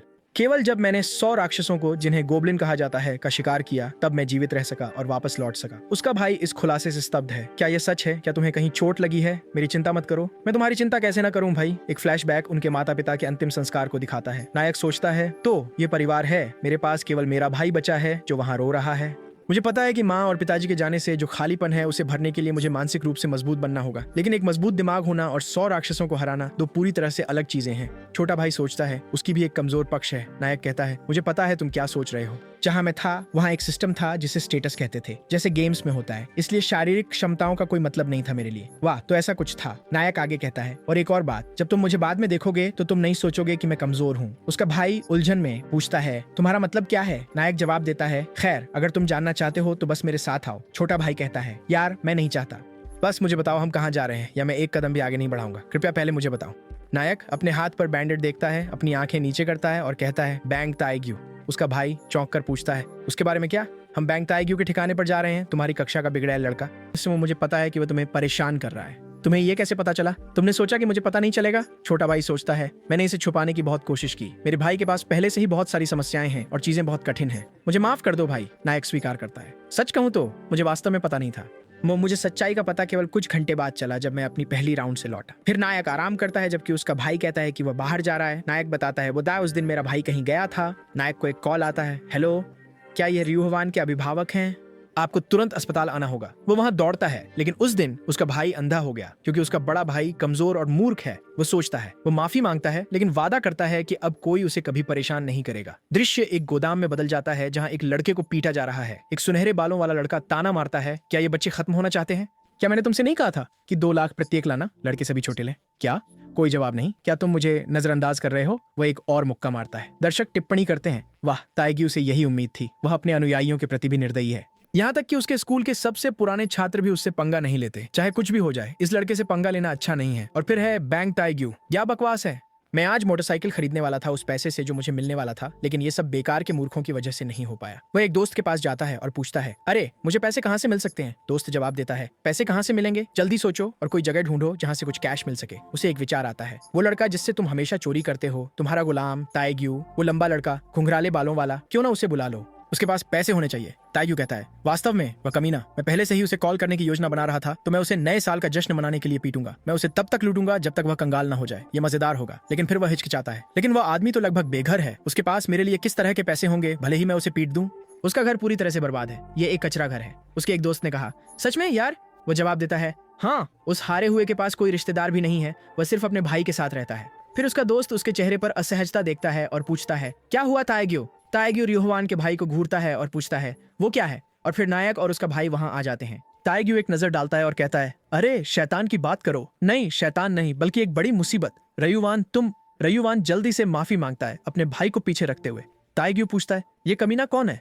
उसका चेहरा देखकर ही मुझे गुस्सा आ जाता है। फिर वह उनके बगल में खड़ी लड़की को देखता है, और ये तुम्हारे साथ कौन है? क्या तुम अकेले नहीं रह सकते थे, इसलिए एक और गुलाम ले आए? रयुवान घबराया और डरा हुआ जवाब नहीं दे पाता, तो नायक रयुवान के बड़े भाई की ओर बढ़ता है। ताएग्यू हंसता है, बड़ा भाई, इस बेवकूफ को देखो, मैंने तुम्हें चुप रहने के लिए नहीं कहा था, और अब तुमने इस हारे हुए को सब बता दिया। आज तुम बड़ी मुसीबत में हो और तुम्हारा भाई भी साथ आ रहा है। वो अपने गुर्गों को इशारा करता है, जाओ उन्हें पकड़ो। लोग आगे बढ़ते हैं। यार, दुनिया सच में पागल हो गई है। ये बदमाश सोचता है कि वह ताएग्यू से लड़ सकता है। वे रयुवान को चिढ़ाते हैं, बताओ क्या तुम्हारा भाई लड़ाई में अच्छा है? उनमें से एक नायक के पास आता है जो उम्मीद से छोटा है और मजाक करता है, तो लड़की, क्या तुम सच में लड़ने की कोशिश करोगी? और उसे तुरंत चेहरे पर मुक्का पड़ता है और वह पत्थर की तरह गिर जाता है। उसके पीछे वाला लड़का चिल्लाता है, अभी क्या हुआ? दूसरा जोड़ता है, क्या उस कमीने ने बचाव किया? और उसे मुंह पर एक मुक्का पड़ता है, वह भी उड़ जाता है। यार, इस लड़के में हिम्मत है। एक और आगे बढ़ता है, लेकिन नायक बचाव करता है और भी मुक्के मारता है। हर कोई जमीन पर गिर जाता है, कांपते हुए, समझ नहीं आता कि क्या करें। ताएग्यू वहीं खड़ा है, गुस्से में, बेकार के मूर्ख, तो तुमने कहीं से थोड़ी बॉक्सिंग सीख ली है ना? तुम सोचते हो कि तुम मुझे उससे हरा सकते हो? वह ताना मारता है, रयुहवान के भाई, तुम सोचते हो कि तुम कुछ खास हो सिर्फ इसलिए कि तुमने थोड़ी बॉक्सिंग सीख ली है ना? लेकिन क्या तुमने नहीं सीखा कि शारीरिकता ही सब कुछ है? नायक शांतिपूर्वक जवाब देता है, क्या तुमने खबरों का ध्यान नहीं रखा? ताएग्यू छिड़कर कहता है, कौन सी खबर? कौन सी खबर, बेवकूफ? नायक एक और मुक्का चकमा देता है, फिर एक और, जैसे जैसे ताएग्यू और अधिक चक्कर में पड़ता है। क्या हो रहा है? मैं उस पर एक भी बार क्यों नहीं कर पा रहा हूँ? नायक चुटकी लेते हुए कहता है, अगर तुमने खबरें पढ़ी होती तो मुझ जैसे खिलाड़ी से उलझने की हिम्मत नहीं करते। और ताएग्यू के गाल पर एक मुक्का मारता है जिससे उसका जबड़ा खिसक जाता है। ताएग्यू पीछे की ओर लड़खड़ाता है, उसका चेहरा दर्द से मरोड़ खा रहा है। वो घमंडी कमीना कहाँ गया? नायक दूसरी तरफ से संतुलन के लिए एक और मुक्का मारता है, यार तुम्हारा मुझसे कोई मुकाबला नहीं है। ताएग्यू अपनी नाक से हाथ हटाता है और एक दांत गिर जाता है, मैं तुम्हें नष्ट कर दूंगा।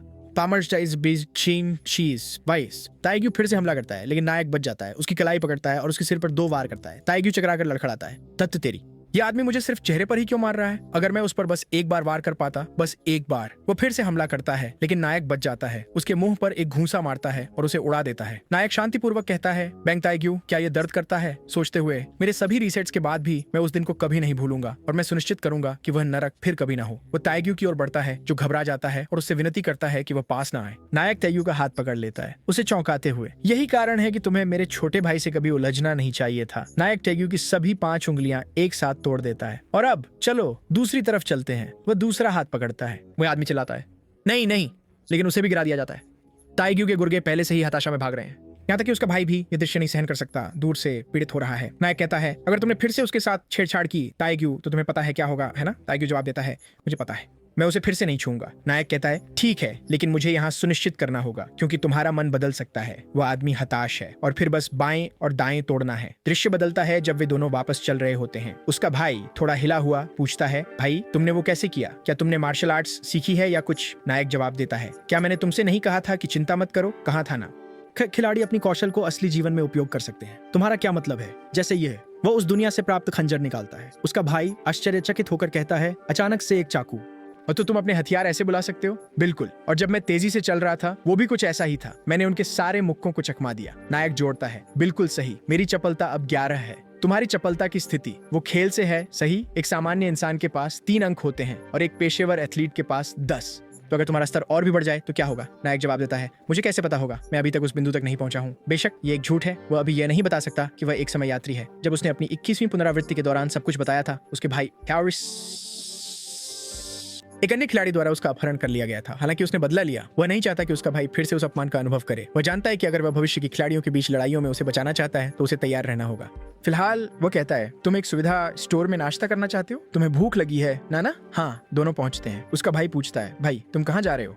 नूडल्स यहाँ हैं। वो जवाब देता है, मुझे पता है, एक पल रुको। वो अपना कार्ड स्वाइप करता है, सोचते हुए, ये सब कुछ है जो मैंने अब तक बचाया है, 1,33,000 वॉन। तुमने सारा पैसा निकाल लिया, मुझे इसकी जरूरत है। वो शेल्फ की ओर देखता है और कहता है, आज तुम क्या चुनना चाहते हो? उसका भाई हिचकिचाता है, भाई यहाँ सब कुछ बहुत महंगा है, 5,000 वॉन से ज्यादा। नायक जवाब देता है, कोई बात नहीं, जो चाहो खाओ। क्या तुम सच में सालों तक इंस्टेंट नूडल्स से पेट भरोगे? यह सही है, लेकिन अगर हम ऐसा करते रहे तो क्या हमारे पास पर्याप्त होगा? चिंता मत करो, जो चाहो चुन लो। ठीक है, तो मैं ये मसालेदार पोर्क बेली चुनूंगा। थैंक्स, मैं इसे खाने की इच्छा कर रहा था। नायक जोड़ता है, जल्द ही हम एक रेस्तरां में जाएंगे और स्टेक खाएंगे, ठीक है? जैसे वास्तव में महंगा मांस। उसका भाई विरोध करता है, तुम क्या कह रहे हो? ये मेरे लिए पहले से ही काफी है। नायक अपने भाई को देखता है और सोचता है, बस कुछ दिन इंतजार करो, मैं तुम्हें इतना खाना दूंगा कि तुम उससे ऊब जाओगे। छोटा भाई खुशी से खाता है, जबकि नायक संतुष्ट होकर मुस्कुराता है। वह खड़ा होता है और उसका भाई पूछता है, धन्यवाद, लेकिन तुम कहाँ जा रहे हो? यहाँ एक पल रुको। नायक काउंटर की ओर जाता है, भाई तुमने इसके लिए इतना सारा पैसा निकाला? वो बहुत सारे लॉटरी टिकट खरीदता है। आखिरकार कोई समय में वापस आकर न्यूनतम काम कर रहा है ना? हम लॉटरी जीतने वाले हैं। उसका भाई विरोध करता है, तुम सब पैसे लॉटरी टिकटों पर खर्च कर रहे हो? हाँ, लेकिन कितने हैं? 20। क्या तुमने 1 लाख वॉन लॉटरी टिकटों पर खर्च कर दिए? अगर हम कुछ नहीं जीते तो? नायक उसे आश्वस्त करता है, आराम से बैठो और देखो। तुम क्या कर रहे हो भाई? क्या तुम वही नंबर चुन रहे हो? तुम क्यों पूछ रहे हो? ये जीतने वाले नंबर हैं। अगला अध्याय लॉटरी घोषणा के साथ शुरू होता है। आइए आज की ड्रॉ शुरू करते हैं। उसका भाई घबराया हुआ बड़बड़ाता है, यार हम बर्बाद हो गए। हमने बस 1 लाख वॉन बर्बाद कर दिए। हमें उस पैसे से खाना खरीदना चाहिए था। नायक कहता है, भाई अपने नाखून चबाना बंद करो। ठीक है, चलो शुरू करते हैं।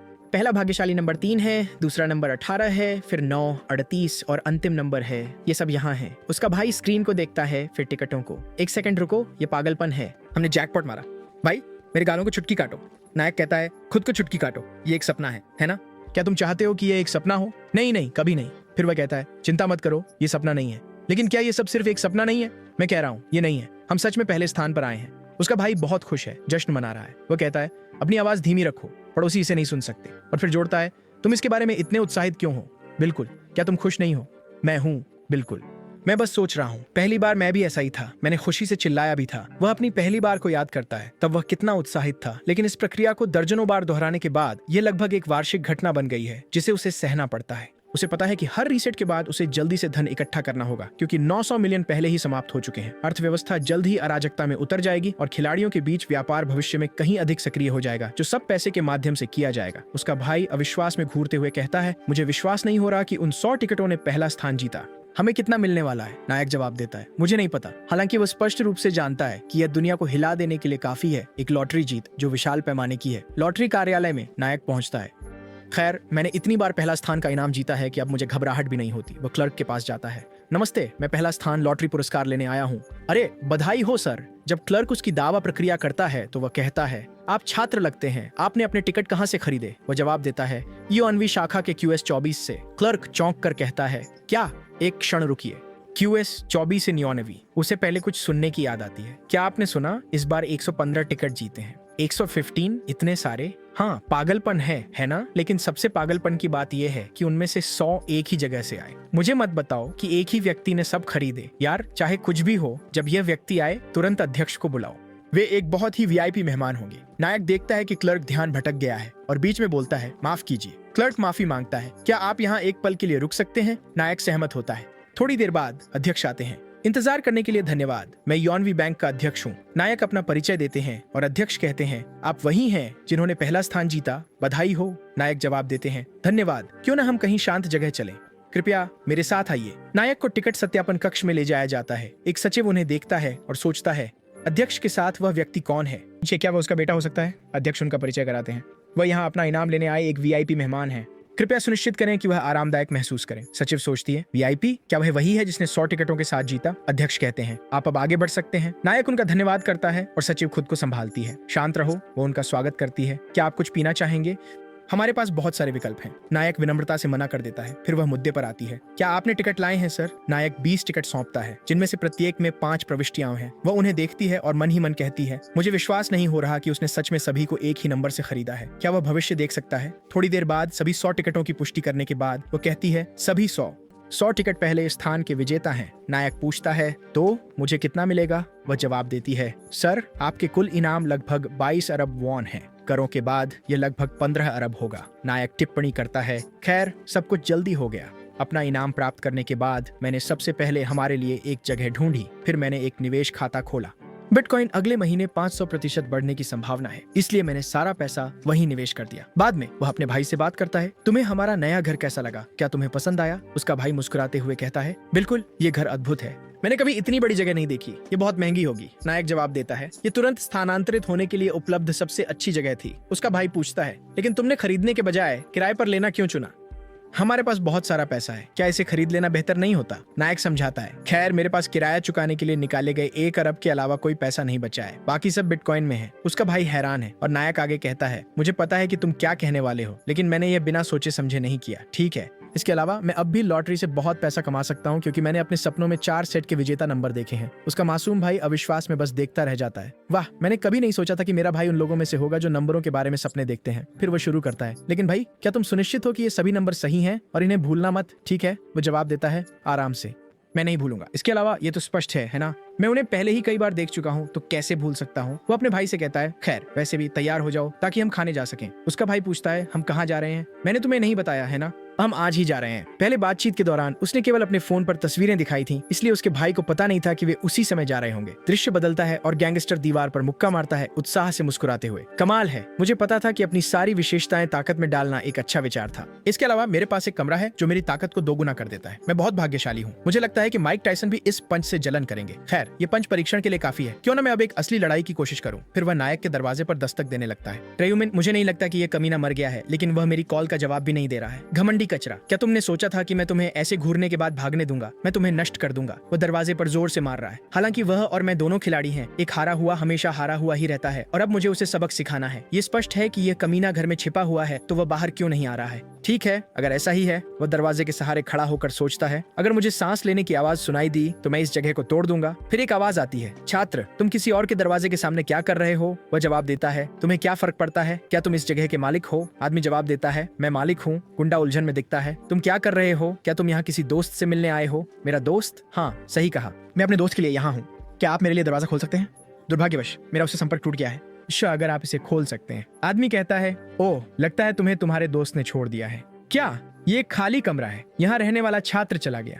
ये कब हुआ? वह आज ही चला गया, लेकिन मुझे नहीं पता कहाँ। वह बिना कुछ कहे भाग गया। दृश्य एक अपार्टमेंट बिल्डिंग की ओर बदलता है। छोटा भाई कहता है, वाह, ये बहुत ऊंचा है।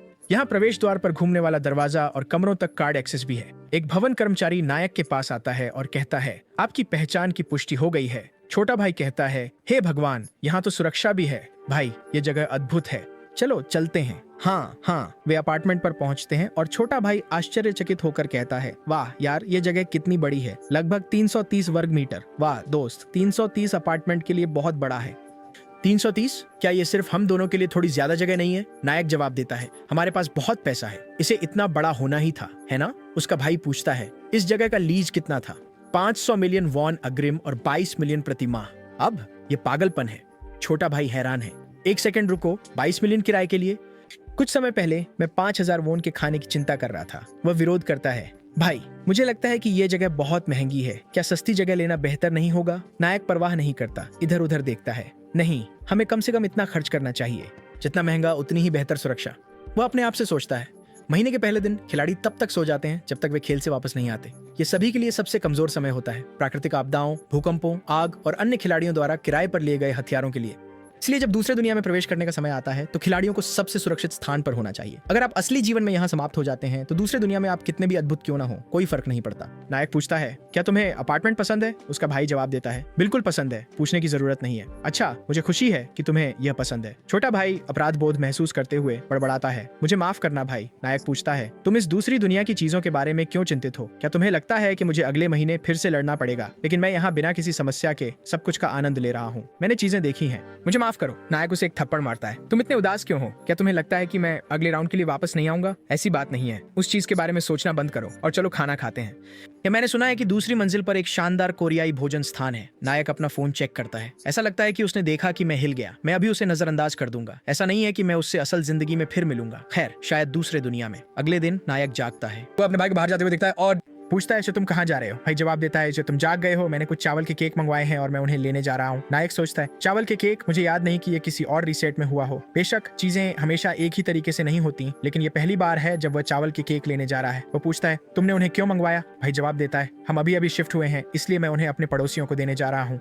क्या यह अच्छा प्रभाव डालने का अच्छा तरीका नहीं है? नायक कहता है, अच्छा पड़ोसी बनने का बुरा विचार नहीं है। भाई सहमत होता है, ठीक है, मैं उन्हें लेने जा रहा हूँ, अगर तुम चाहो तो आराम कर सकते हो। नायक मना करता है, तैयार होता है और उसके साथ जाता है। वे दरवाजे की घंटी बजाते हैं। कौन है? नमस्ते, हम अभी अभी यहाँ आए हैं और आपसे हेलो कहना चाहते थे। एक महिला दरवाजा खोलती है। ओह, तुम दोनों एक जैसे दिखते हो, क्या तुम भाई हो? हाँ, हम आपके लिए कुछ चावल के केक लाए हैं, ये गर्म होने पर सबसे अच्छे लगते हैं। वह उन्हें लेती है, धन्यवाद कहती है और वे अगले घर की ओर बढ़ते हैं। वे चावल के केक देते हैं, धन्यवाद प्राप्त करते हैं और अगले घर की ओर बढ़ते हैं, जहाँ एक बच्चा दरवाजा खोलता है और वे फिर से चावल के केक देते हैं। भाई कहता है, ठीक है, अब केवल एक जगह बची है। नायक जवाब देता है, चलो इसे जल्दी से खत्म करते हैं और घर जाकर आराम करते हैं। आखिरी जगह पर भाई टिप्पणी करता है, ये पेंट हाउस है, जानते हो, वे 44वीं और 45वीं मंजिल का उपयोग करते हैं। भाई आश्चर्यचकित होकर कहता है, वाह, इसका मतलब है कि वे बहुत अमीर हैं। नायक कहता है, मुझे विवरण नहीं पता, लेकिन यह या तो एक बहुत अमीर परिवार है या कोई सेलिब्रिटी। भाई घंटी बजाता है, लेकिन कोई जवाब नहीं देता। वो फिर से घंटी बजाता है, चिंतित होने लगता है, मुझे नहीं लगता कि वे घर पर हैं। फिर दरवाजा खुलता है और वह उसे तुरंत पहचान लेता है। यह अभिनेत्री जू एरिन है, उसके पीछे एक बॉडीगार्ड के साथ।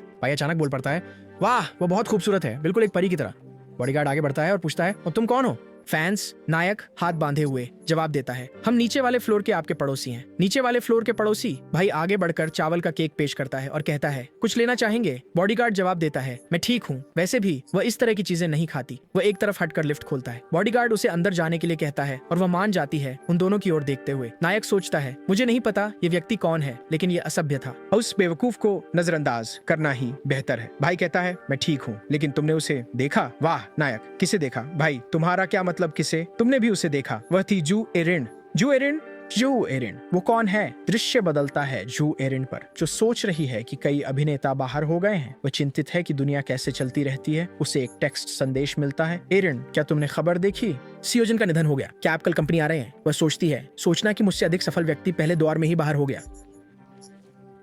बीजी, अगर मुझे अच्छा रोल नहीं मिला होता तो शायद मैं भी उन सुर्खियों में होती। वो समझती है कि वह कितनी दूर आ गई है और सोचती है कि वह कैसे यहाँ तक पहुंच पाई। क्या मैं कंपनी के समर्थन के बिना इतनी मशहूर हो पाती? ये पेंट हाउस भी उन्हीं के द्वारा वित्त पोषित है। बॉडीगार्ड पूछता है, तुम किस बारे में सोच रही हो एरिन? वह जवाब देती है, कुछ नहीं। वो बैठता है और कहता है, तुम मुझसे ईमानदारी से बात कर सकती हो। क्या मैंने तुम्हें पहले नहीं बताया था? वह कहती है, मैं बस सोच रही थी कि दुनिया ऐसी कैसे हो गई और क्या मैं अगले राउंड में बच पाऊंगी। क्या यही तुम्हारे दिमाग में है? वो उसे आश्वस्त करता है, अगले दौर की चिंता मत करो, जब मैं तुम्हारे साथ हूँ तो क्यों चिंता करोगी? तुम्हें बस मुझ पर विश्वास रखना है और आराम करना है। वह सोचती है, बिल्कुल, और किस पर भरोसा करूं? उसने सोचा, जब कंपनी ने इस आदमी को मेरा मैनेजर और बॉडीगार्ड नियुक्त किया तो मैं संदेह में थी। सोच रही थी कि वे बस मुझ पर नजर रखने के लिए किसी को चाहते हैं, लेकिन अगर वह नहीं होते। उसे याद आया कि कैसे उसने उसकी मदद की थी गोब्लिन्स को खत्म करने में। उसे एहसास हुआ कि वह पहले राउंड में ही बाहर हो जाती अगर वह नहीं होते। उसने उससे कहा, मैं तुम्हारी रक्षा करूंगा चाहे कुछ भी हो जाए, इसलिए हार मत मानो। उसने जवाब दिया, बहुत बहुत धन्यवाद, लेकिन उन 2 चावल के केक का क्या जो वे लाए थे वे स्वादिष्ट लग रहे हैं। बॉडीगार्ड ने कहा, अगर तुमने वो खाया तो तुम्हारा वजन बढ़ जाएगा। उसने पलट कर कहा, वाह, लेकिन वे हमें मिलने के लिए इतनी दूर से आए हैं, वे जरूर नाराज होंगे। उसने जवाब दिया, भूल जाओ, वे बस तुम्हें अभिवादन करने आए थे, ये कुछ खास नहीं है। शायद वे तुमसे कुछ चाहते हैं, अगर तुम उन्हें मौका दोगे तो वे तुम्हें परेशान करते रहेंगे। उसने सोचा, वे ऐसे लोग नहीं लग रहे थे। फिर उसने जोड़ा, सोचने पर आया, हमारा वह पड़ोसी 15 से बड़ा लग रहा था, तो उसने 100 गॉब्लिन्स को खत्म कर दिया और बच गया। बॉडीगार्ड ने जवाब दिया, मुझे लगता है ऐसा ही है। उसने कहा, वाह, ये देखना अद्भुत है कि उसने ये सब किया और ऐसा दिखा रहा है जैसे ये कोई बड़ी बात नहीं है। बॉडीगार्ड ने पूछा, क्या तुम्हें सच में लगता है कि उन 100 चीजों को खत्म करना मुश्किल था? केवल एक मूर्ख असफल होगा। उसे पता था कि उसने केवल इसलिए अच्छा किया क्योंकि उसकी क्षमताएं उस दुनिया के अनुकूल थीं। फिर भी वो उस व्यक्ति ब्लैक साइड जितनी कुशल नहीं थी। उसने लगभग मुझे गोब्लिन्स पर दया करने पर मजबूर कर दिया। शायद उसके पास असली दुनिया में कोई नौकरी है। मुझे आश्चर्य है कि वह क्या करता है। मुझे यकीन है कि अगर मैं किसी ऐसे कुशल व्यक्ति के साथ काम करता तो मैं दूसरे दौर में जीवित रह सकता था। इस बार मैं केवल किस्मत से बच गया। क्या मैं वास्तव में अगली बार जीवित रह पाऊंगा? अगले दिन मंगलवार जनवरी 31 सुबह 11 बजे नायक घर पहुंचता है और उसका भाई उसका स्वागत करता है। तुम फिर से जीत गए। जाहिर है नायक ने फिर से लॉटरी जीती थी, इस बार 15 अरब वॉन। उसके भाई ने कहा, क्या बैंक ने कुछ नहीं कहा? ये तुम्हारी चौथी जीत है। बैंक के अध्यक्ष पहले से ही उत्सुक ने कहा, तुम फिर से आ गए मेरे भाग्यशाली ग्राहक, तुम्हारा रहस्य क्या है? नायक ने जवाब दिया, मैंने आपको पिछली बार बताया था, मुझे अपने सपनों में एक दिव्य संदेश मिला। अध्यक्ष ने कहा, वाह, काश मुझे भी ऐसे सपने आते। उसके भाई ने पूछा, तो क्या तुमने फिर से सब कुछ बिटकॉइन में डाल दिया? उसने पुष्टि की, हाँ, ये पहले से ही 150 अरब तक पहुंच गया है। उसके भाई ने चेतावनी दी, क्या तुम्हें इसे निकालना शुरू नहीं कर देना चाहिए? मुझे चिंता है कि यह गिर जाएगा। नायक ने जवाब दिया, अभी नहीं, अब चलो खाना खाते हैं। उन्होंने खाया और शहर में घूमे।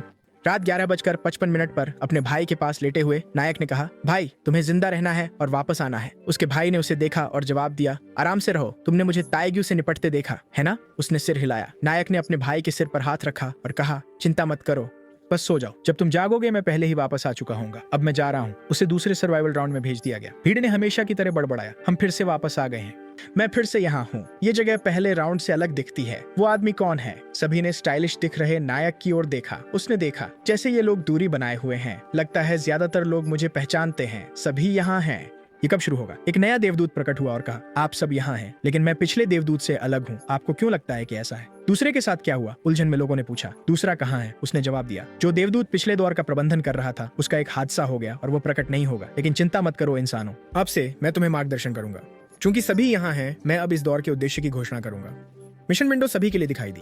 राउंड 2 मुख्य मिशन, 3 घंटे के भीतर एक क्षेत्रीय प्रतिनिधि का चयन करें। लोगों ने पूछा, क्षेत्रीय प्रतिनिधि का चयन करने का क्या मतलब है? मैंने सोचा था कि वे हमसे कुछ राक्षसों को मारने के लिए कहेंगे। उनमें से एक ने कहा, रुको, जीवित रहने की संख्या देखो, क्या हर कोई इस राउंड में जीवित रह सकता है? परी ने टिप्पणी की, चूंकि हर कोई भ्रमित लग रहा है, मैं समझाऊंगी। जैसा कि आप देख सकते हैं, इस राउंड को पूरा करने का लड़ाई से कोई लेना देना नहीं है। ये तब समाप्त होगा जब आप एक क्षेत्रीय प्रतिनिधि का चयन करेंगे। जब कोई प्रतिनिधि बन जाता है तो उन्हें दूसरों को आदेश देने और मनुष्यों को जो चाहे करने के लिए मजबूर करने का अधिकार मिल जाएगा। यदि एक प्रतिनिधि आदेश देता है तो अन्य या तो रेंगेंगे या उनके द्वारा समाप्त कर दिए जाएंगे। क्या आपको नहीं लगता कि यह बहुत बड़ी शक्ति है? 3 घंटे में हर किसी को वोट देने के लिए एक टिकट मिलेगा। इस टिकट के साथ आपको बस किसी को प्रतिनिधि चुनना है। एक व्यक्ति देखता है और पूछता है, बस इतना ही और कुछ नहीं? जवाब आता है, बिल्कुल सही, बस वोट देकर आप मिशन पूरा कर लेंगे और घर लौट सकते हैं। इसे राउंड्स के बीच एक ब्रेक के रूप में सोचो।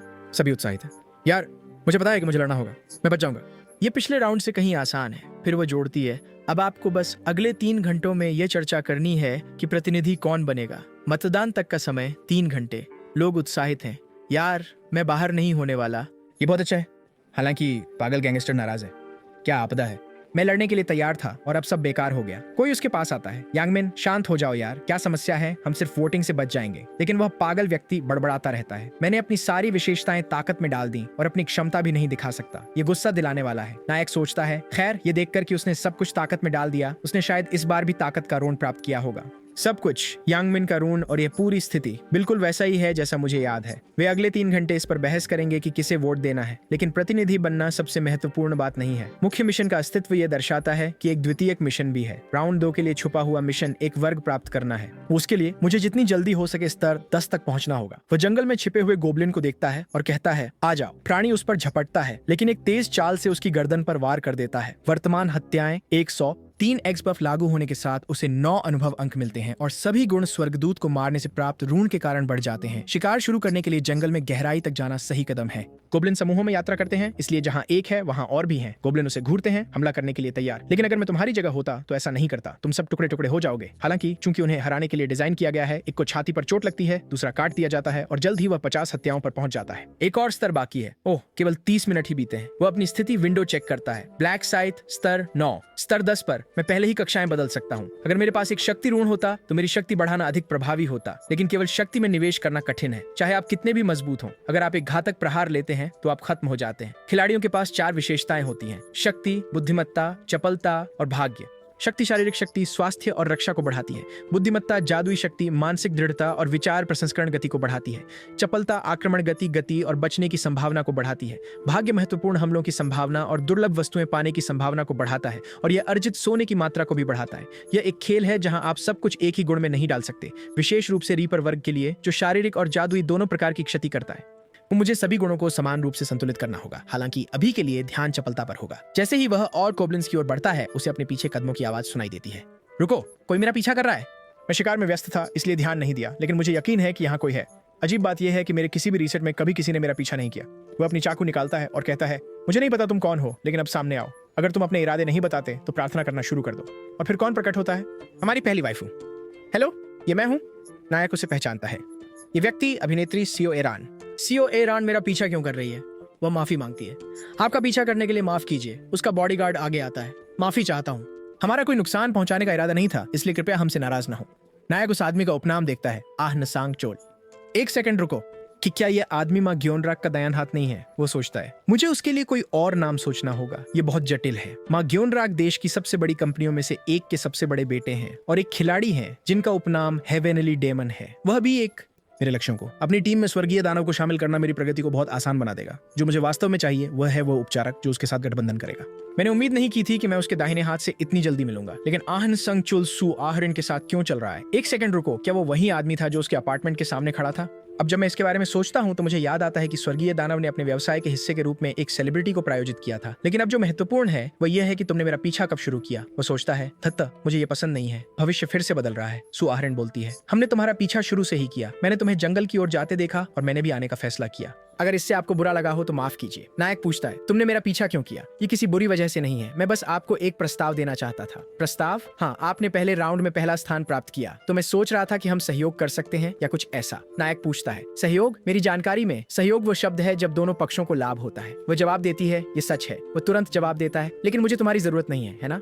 मैं अकेले लड़ने में ठीक हूँ। बेकार की बातों में मेरा समय बर्बाद मत करो और चले जाओ। वाह, नायक बिल्कुल भी पीछे नहीं हट रहा है। वह फिर से कोशिश करती है, मुझे तुम्हारे साथ रहने दो। और वह कहता है, नहीं, मैं एक औरत के साथ रहने के लिए बहुत बड़ा आदमी हूँ। मेरा तुम्हारे साथ टीम बनाने का कोई इरादा नहीं है। फिर वह पीठ मोड़कर चला जाता है। वह आदमी चिढ़ जाता है, सोचता है, ये कमीना खुद को क्या समझता है? उसका अहंकार कितना बड़ा है। वह जमीन पर गिर जाती है और वह चिल्लाता है, मिस अहरीन। वह जवाब देती है, वह रैंक एक ऐसे ही नहीं है, दबाव बहुत ज्यादा था। वह आदमी कहता है, दबाव? बिल्कुल, जब वह आप पर चाकू तानता है तो आप नर्वस हो जाएंगे। वह जवाब देती है, मैं बस रैंक 1 के साथ टीम बनाना चाहती थी, लेकिन लगता है चीजें योजना के अनुसार नहीं हुई। वह कहता है, मैंने तुमसे क्या कहा था? उनके जैसे लोग किसी के साथ टीम बनाने के लिए बहुत गर्वित होते हैं। मुझे पता है, लेकिन फिर भी निराशा होती है। खैर, निराश मत हो। वैसे भी हम उनके जैसे किसी का पीछा करके समय बर्बाद कर रहे हैं। वह कहती है, वाह, मुझे नहीं पता था कि जंगल में ऐसे राक्षस होंगे। क्या हमें यह अतिरिक्त समय शिकार में बिताना चाहिए? बुरा विचार नहीं है। ठीक है, चलो मिस्टर बॉडीगार्ड। सच में उस आदमी को उसके नाम से बुलाओ, लड़की।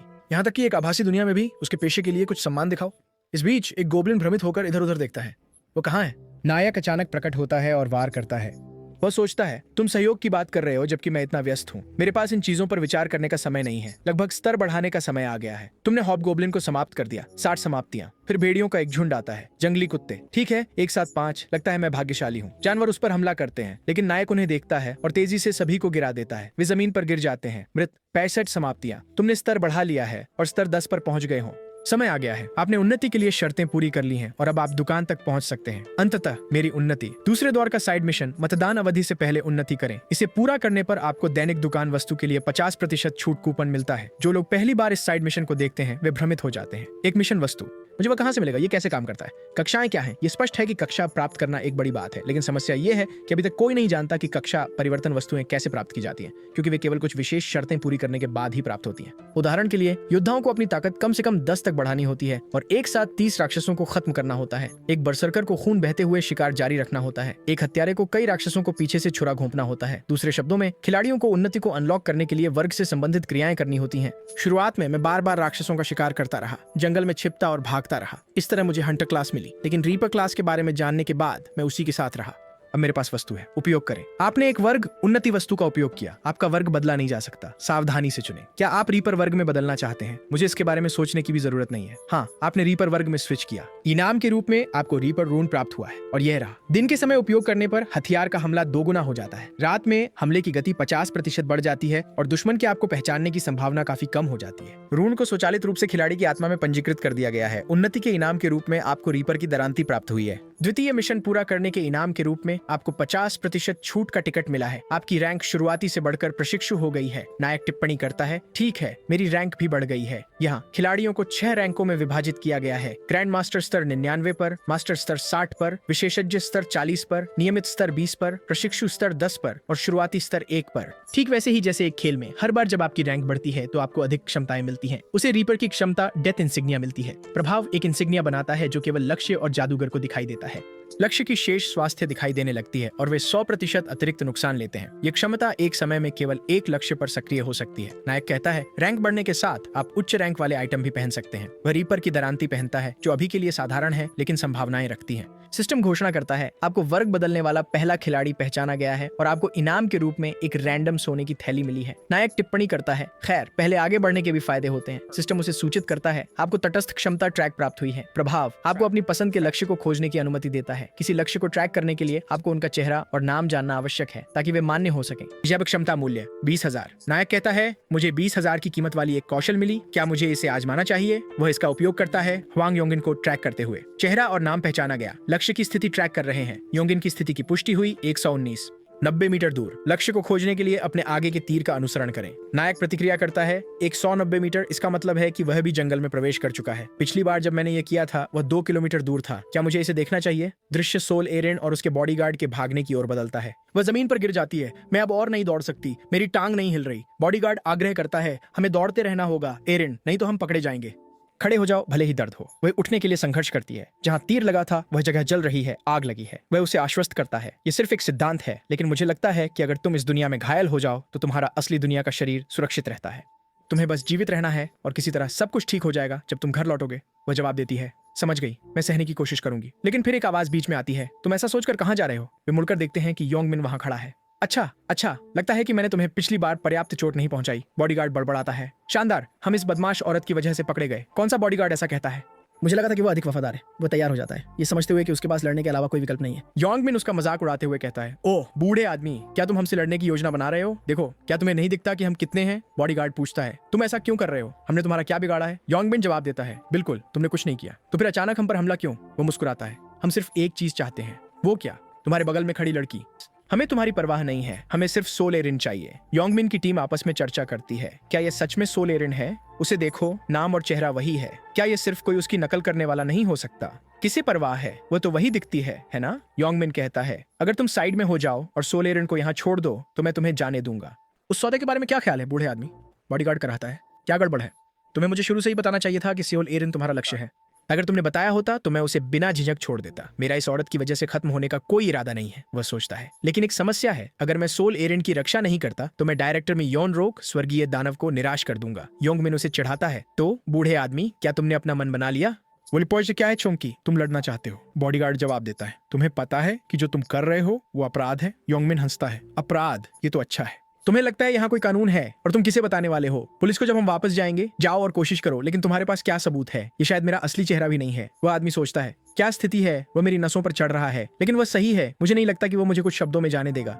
ऐसा लगता है कि मेरे पास इस घायल शरीर के साथ उससे लड़ने के अलावा कोई विकल्प नहीं है। फिर वह पास में किसी को देखता है और कहता है, ओह, और वो रहा ब्लैक साइथ। योंगमिन उसे घबरा कर देखता है और कहता है, क्या ये आदमी कब? नायक आगे बढ़ता है और पूछता है, तुम सब यहाँ क्या कर रहे हो? योंगमिन जवाब देता है, ओह अरे भाई, तुम बस चलते रहो। नायक उसे बीच में ही रोकता है, मैं तुमसे बात नहीं कर रहा हूँ। वो बॉडीगार्ड की ओर देखता है और पूछता है, स्थिति क्या है? हताश बॉडीगार्ड समझाता है, ये आदमी वे सोल एरिन को पकड़ने की कोशिश कर रहे हैं और हमारे लिए जाल बिछा रहे हैं। अगर आप मदद कर सकते हैं तो हम आपके बहुत आभारी होंगे मिस्टर ब्लैकसिथ। नायक योंगमिन की ओर मुड़कर पूछता है, वो क्या कह रहा है? क्या ये सच है? योंगमिन जवाब देता है, सच है या नहीं इससे क्या फर्क पड़ता है, बस अपने रास्ते जाओ, ये तुम्हारा मामला नहीं है। नायक की आभा लाल हो जाती है, तुम्हारा क्या मतलब है कि ये मेरा मामला नहीं है? ये लोग मेरे जानने वाले हैं। योंगमिन हिचकिचाते हैं, तुम क्या करने वाले हो?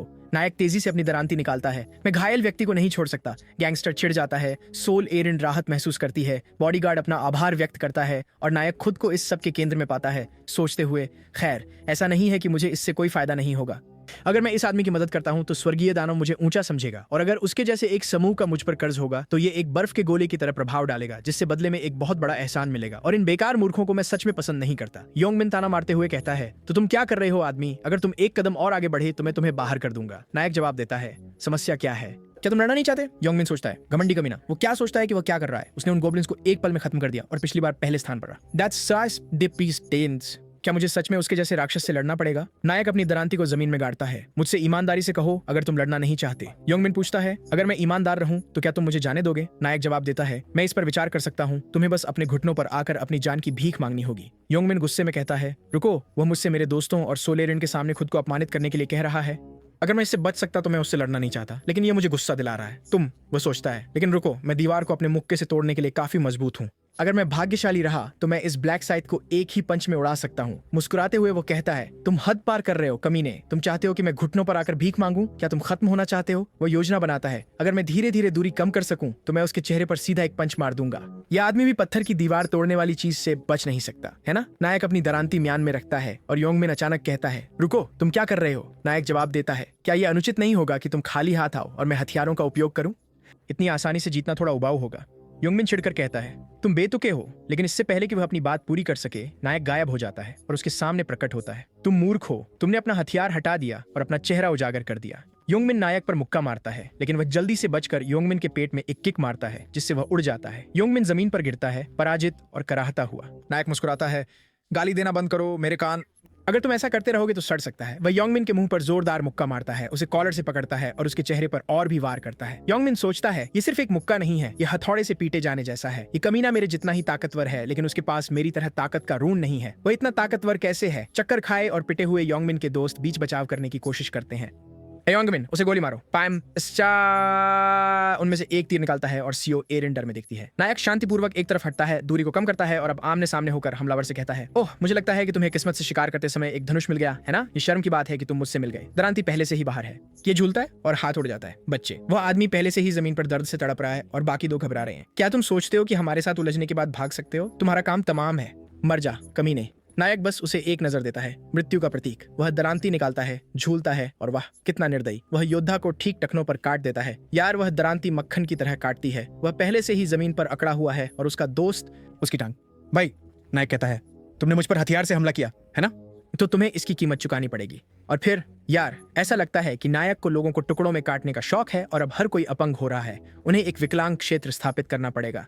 खैर, मृत्यु प्रतीक से यही उम्मीद थी। ये डबल डैमेज वाला बफ एक ही वार में कवच को भी काट सकता है। लड़के सभी जमीन पर कटे हुए पड़े हैं।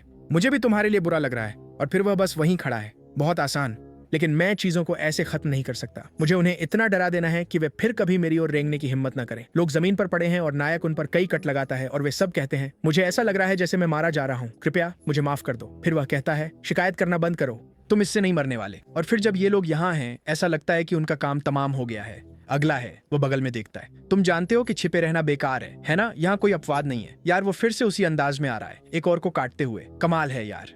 बेचारा वहां तड़प रहा है। फिर वह कहता है, इतना रोना बंद करो, यह इतना दर्दनाक भी नहीं है। और याद करो, सही है, ये वही आदमी है जो उसे डराता था। तो दोस्त, तुम फंस गए हो। तुमने मुझे जो दर्द दिया उसके मुकाबले ये कुछ भी नहीं है। एक और कट और एक और। सीओ एरिन और वह लड़का, ओह मेरे भगवान, ये लड़का फिर से ये सोचकर कि वह हाथ और पैर काटता रहेगा और उन लोगों को भी यातना देगा जो अब लड़ना भी नहीं चाहते। बॉडीगार्ड वहां एक और पागल है। ये कुछ लोगों को क्रूर लग सकता है, लेकिन ये बेपरवाही बहुत कूल है। ये ब्लैक साइथ वह निश्चित रूप से राष्ट्रपति के बराबर है। नायक पिटाई सत्र के बाद कहता है, तो क्या आप लोग अब शांत हैं? हाँ, आपकी वजह से। खैर, अब आपको उनके फिर से हमला करने की चिंता नहीं करनी पड़ेगी।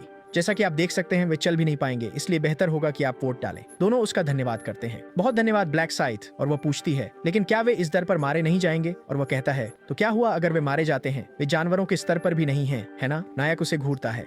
खैर, ऐसा लगता है कि वह अभी भी बहुत नरम है। उसे इन बदमाशों की जिंदगी की परवाह क्यों है? क्या वह सोचती है कि वह कोई संत है? शायद वह अपनी सेलिब्रिटी छवि बनाए रखने की कोशिश कर रही है। बॉडीगार्ड कहता है, ब्लैक साइथ, क्या मैं आपसे कुछ पूछ सकता हूँ? मुझे उम्मीद है कि आपको बुरा नहीं लगेगा। फिर वह कहता है, क्या है? आपने उन्हें क्यों नहीं मारा? इस दुनिया में अगर आप ऐसा करते तो भी कोई समस्या नहीं होती। योंगमिन हैरान है ये देखकर कि स्थिति उनके लिए और भी खराब हो सकती है। नायक कहता है, क्या कोई कारण है कि मैंने उन्हें नहीं मारा? सोचते हुए, यह आदमी बिल्कुल स्वर्गीय दानव के दाहिने हाथ की तरह व्यवहार कर रहा है और वह कहता है, ये सरल है, मुझे उन्हें मारने से कोई लाभ नहीं होता, कोई लाभ नहीं, लेकिन फिर भी चीजों को ऐसे ही छोड़ देने से वे भविष्य में वापस आकर परेशानी खड़ी कर सकते हैं। नायक उसे एक नजर देता है और कहता है, परेशानी? क्या तुम्हें सच में लगता है कि ये लोग मुझे कोई परेशानी दे सकते हैं? इसके अलावा जनसंख्या को कम करना अच्छा नहीं है, क्योंकि जो प्रतिभागी राउंड पूरा कर सकते हैं उनकी संख्या अभी घट जाती है। वह आदमी कहता है, वह सही कह रहा है, अगर प्रतिभागियों की संख्या घटती है तो बचाए गए लोगों की संख्या भी घट जाती है। वह पहले से ही इन विवरणों के बारे में सोच रहा है। इस खेल की उसकी समझ सभी से कहीं ऊपर है। यह आदमी वास्तव में प्रभावशाली है। और फिर वह कहता है, समझ गया, हम इस कचरे को भी नजरअंदाज करेंगे। नायक कहता है, ठीक है, अब मैं जा रहा हूँ। वो आदमी कहता है, नहीं रुको, ठहरो ब्लैक साइथ, अगर तुम मुझे एक बैंक खाता देते हो तो मैं तुम्हें असली दुनिया में मुआवजा भेज सकता हूँ। भूल जाओ इसे। और वह पहले ही जा रहा है। वो आदमी है, वाह, ये सोच करके उसने हमें बचाने के बाद इनाम ठुकरा दिया। हम मुझे वापस जाते ही राष्ट्रपति को बताना होगा। खैर, अभी इस आदमी से छुटकारा पाना अच्छा होगा, लेकिन मुझे रुकना होगा, क्योंकि जैसा कि ब्लैक सिथ ने कहा, उसे खत्म करने में मेरा कोई फायदा नहीं है। और फिर वह आदमी के चेहरे पर थूकता है। ये क्या था? ये अपमानजनक था। चलो एरिन, चलो सब लोग चलें। पहले से ही मतदान क्षेत्र में सब लोग वहां हैं। कृपया मुझे अपने सभी वोट दें। मुझे वोट दो। तुम जानते हो, अगर तुम मुझे वोट दोगे तो मैं सही काम करूंगा। यार, ये लोग सोचते हैं कि ये राष्ट्रपति चुनाव है या कुछ नहीं। उसकी तरह किसी को वोट देने के बजाय मुझे यकीन है कि मैं बेहतर करूंगा। लोग बहस कर रहे हैं, हर कोई एक दूसरे को पकड़ रहा है। लोग कह रहे हैं, दो लड़ो मत, सावधान रहो। फिर कोई कहता है, तुम सब बहुत चिड़े हुए हो, ये किसी शांत व्यक्ति को होना चाहिए, जैसे मैं। अरे तुम। फिर दूसरा आदमी कहता है, चो नहीं, एक मिनट रुको, मेरे पिताजी सांसद हैं, कैसा है ये? अरे, और सभी बहस करते रहते हैं जब तक कि एक मजबूत आवाज बीच में नहीं आती। सभी लोग, आपके पास मतदान समाप्त होने तक केवल 2 घंटे हैं, हमें इस तरह अपना समय बर्बाद नहीं करना चाहिए। चलो जल्दी करें और इस वोट का फैसला करें। उस लड़के का नाम मिंट चॉकलेट बॉय है। ठीक है, फिर भाई हम कैसे तय करेंगे कि किसे वोट देना है? क्या तुम्हारे पास कोई सुझाव है? और वह जवाब देता है, हाँ, मेरे पास एक शानदार सुझाव है। सच में? क्या है? हर कोई उसे सुनने के लिए चुप हो जाता है। फिर वह कहता है, ये लोग हैं और मेरी बातों का ईमानदारी से पालन कर रहे हैं। जैसा कि उम्मीद थी, वे सभी फिर से मेरी मनाने वाली रून के लिए गिर रहे हैं। जब मुझे यह रून मेरे टुकड़े के रूप में मिला तो मैं निराश था। ये किस तरह की बेकार चीज है? मनाने वाली रून आपके लक्ष्य को मनाने की संभावना बढ़ाती है अगर वे बातचीत करने में सक्षम है। फिर उसने कहा, यार, ये राक्षसों पर काम नहीं करेगा, वे तो बात भी नहीं कर सकते। लेकिन जल्द ही मैंने इसे सही तरीके से इस्तेमाल करना सीख लिया। वह उन लोगों को देखता है जो गोब्लिन्स को खत्म करने वाले हैं। जाओ यार, बस एक और बार, मेरे पास यहाँ भी एक है। और वह चिल्लाता है, दोस्तों, वहाँ एक महिला बहुत खतरनाक स्थिति में है। उन गोब्लिन्स को छोड़ो और उसकी मदद के लिए अभी दौड़ो। दोस्तों, क्या? चलो चलते हैं। चलो पहले उसकी मदद करते हैं। और इसी तरह वो पहले 100 गोब्लिन्स को पार करने में सफल हो गया। अगर सब कुछ मेरी योजना के अनुसार चला तो मैं आसानी से इस क्षेत्र का प्रतिनिधि बन जाऊंगा। फिर वह समूह से कहता है, सभी लोग, पहले हमें उम्मीदवारों का निर्णय करना होगा। हमें विकल्पों को अधिकतम 5 तक सीमित करना चाहिए और उनमें से निर्णय लेना चाहिए। समूह सभी प्रभावित होकर कहते हैं, ये बुरा विचार नहीं है, समझ में आता है, ये एक अधिक संगठित तरीका है। फिर वह कहता है, ठीक है, पहले विकल्पों को कम करते हैं। अगर कोई है जिसे आप सिफारिश करना चाहते हैं तो अपना हाथ उठाएं और उनका नाम कहें। मोटा आदमी खुद को सिफारिश करने वाला था, लेकिन वह आदमी कहता है, जाहिर है कि आप खुद को सिफारिश नहीं कर सकते। अगर हम ऐसा करेंगे तो हम फिर से वही समस्या में फंस जाएंगे। फिर मोटा आदमी कहता है, दत्तरे की, वह सही कह रहा है, लगता है हम फिर से फंस गए हैं। और वह सोचता है, इन हारे हुए लोगों को मनाना कितना आसान है, लेकिन समूह अनिर्णायक है। मुझे नहीं पता कि मैं किसकी सिफारिश करूं। मैं यहाँ किसी को नहीं जानता और मैं नहीं चाहता कि कोई मेरा प्रतिनिधित्व करे। और वह सोचता है, अब सब चुप हैं। इस रफ्तार से केवल वही लोग सिफारिश किए जाएंगे जो अलग दिखे। पीछे से एक लड़का हाथ उठाता है और कहता है, मैं मिंट चॉकलेट बॉय, उस कमीने की सिफारिश करता हूँ। और वह सोचता है, बिंगो। फिर वह कहता है, मैं। और वह लड़का जवाब देता है, हाँ, तुम एक बेहतरीन प्रतिनिधि बनोगे।